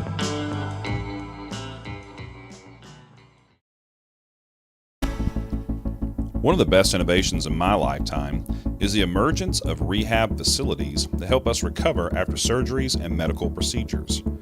Baylor Rehab Facilities are right here in our area and can be found through a simple Google search. The fine staff at Baylor is always ready to help you recover and get back to enjoying life at the fullest. Thank you, Baylor, for being an awesome part of our community.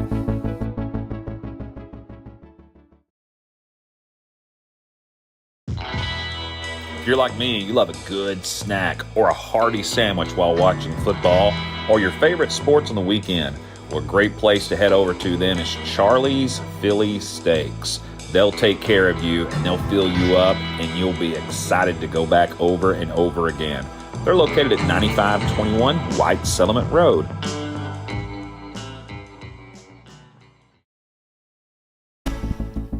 One of the best innovations in my lifetime is the emergence of rehab facilities that help us recover after surgeries and medical procedures. Baylor Rehab Facilities are right here in our area and can be found through a simple Google search. The fine staff at Baylor is always ready to help you recover and get back to enjoying life at the fullest. Thank you, Baylor, for being an awesome part of our community. All right, 42-14 is your final, and Terrence, give us some of those final stats. All right, we're going to start with Cameron Coleman rushing for 76 yards, Alexander rushing for 11 yards, and the Bears total of 93 yards rushing today. Then also we will look at the passing stats, and Roberts had 57 yards receiving on 10 attempts, and Jones had 56 yards on 1 attempt, and the Bears actually, and we'll say Alexander had 28 yards on 4 attempts, and the Bears pass for 153 yards with Sanders as the quarterback, and that is the highest passing yards we've seen in quite a while. Sophomore quarterback, back up, first start, and did a really nice job. I think there was a lot of good in this game as far as the passing game goes, and especially down the stretch there as they kind of established some rapport between him and Devin Roberts for sure, no doubt about it. I definitely agree with you. I'll tell you what I saw, too. He had a lot of them that were dropped. A lot. I know he rushed a few, but he had more that he laid right on the money and they were dropped. Yeah, I would say 4 or 5 drop passes tonight, somewhere in that range. Yeah. And we were just talking about this before we came back. This game could have been a lot closer. The Bears fumbled the ball twice when they were driving. They had a lot of drives end on penalties, a couple drives end on drop passes. Yep. They left 21 points on the field. Easy. Bears had 3 incomplete passes that were dropped and 2 caught for negative 2 yards. Yeah.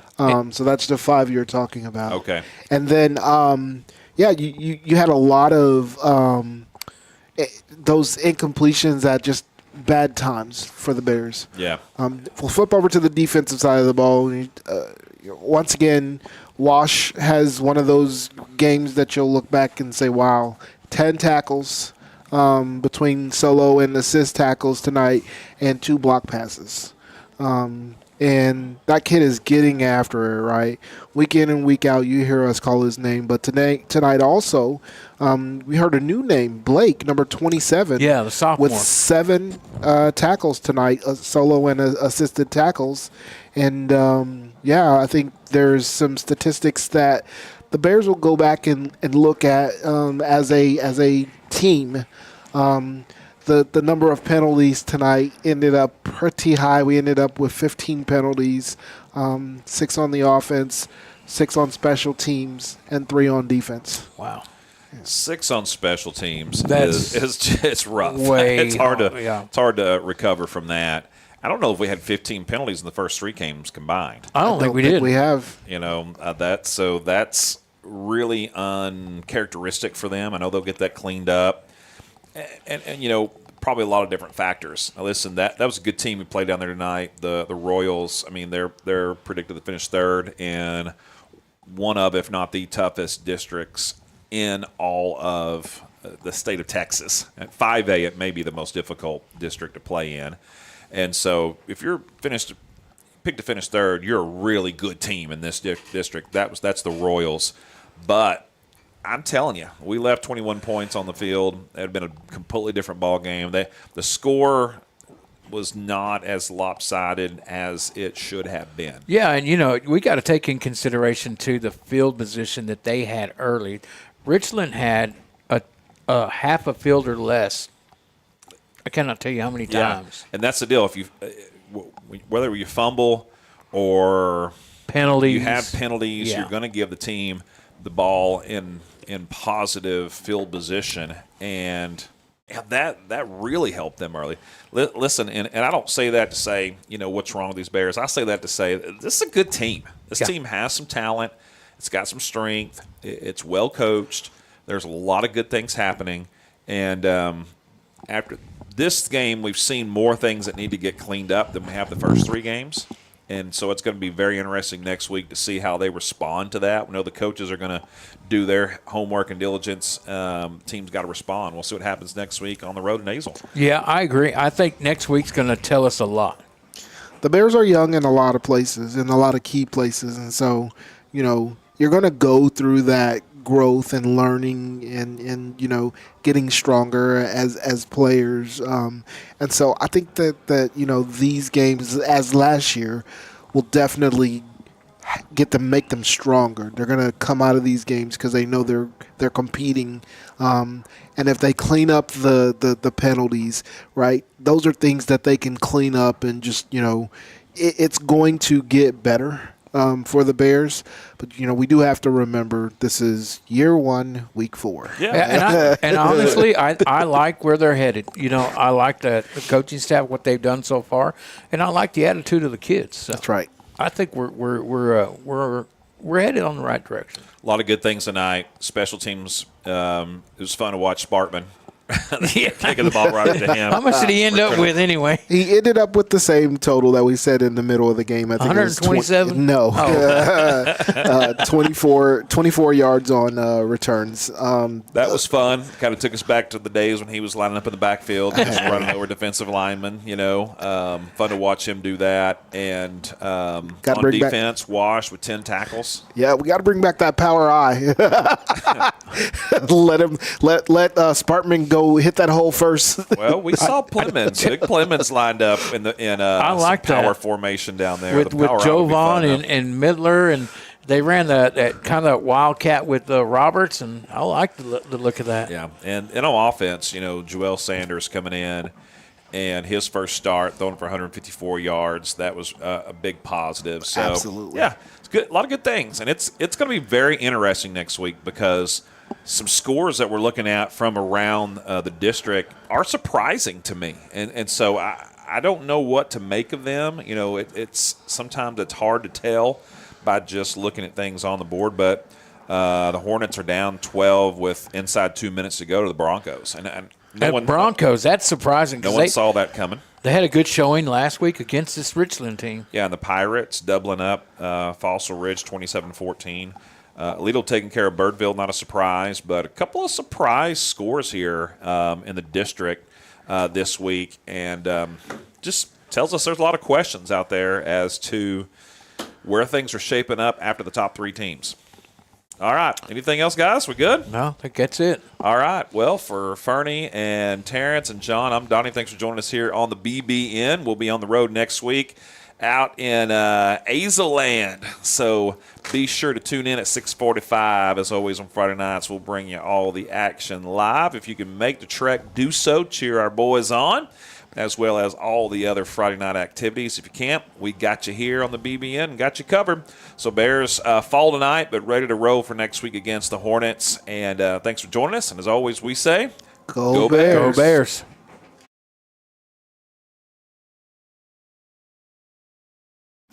Thanks for joining us here on the BDN. There are several ways to keep up with us here at the Brewer Bear Network. First of all, you can like us on Facebook. Just do a simple search for Brewer Bear Network and you'll find us. Hit the like button, and that's a great way to stay connected. Also, we have an account on Instagram. Same thing, just search for Brewer Bear Network and follow us there, and we'll keep you up to date on all things Brewer Bear Athletics. Thanks again for joining us. We appreciate it.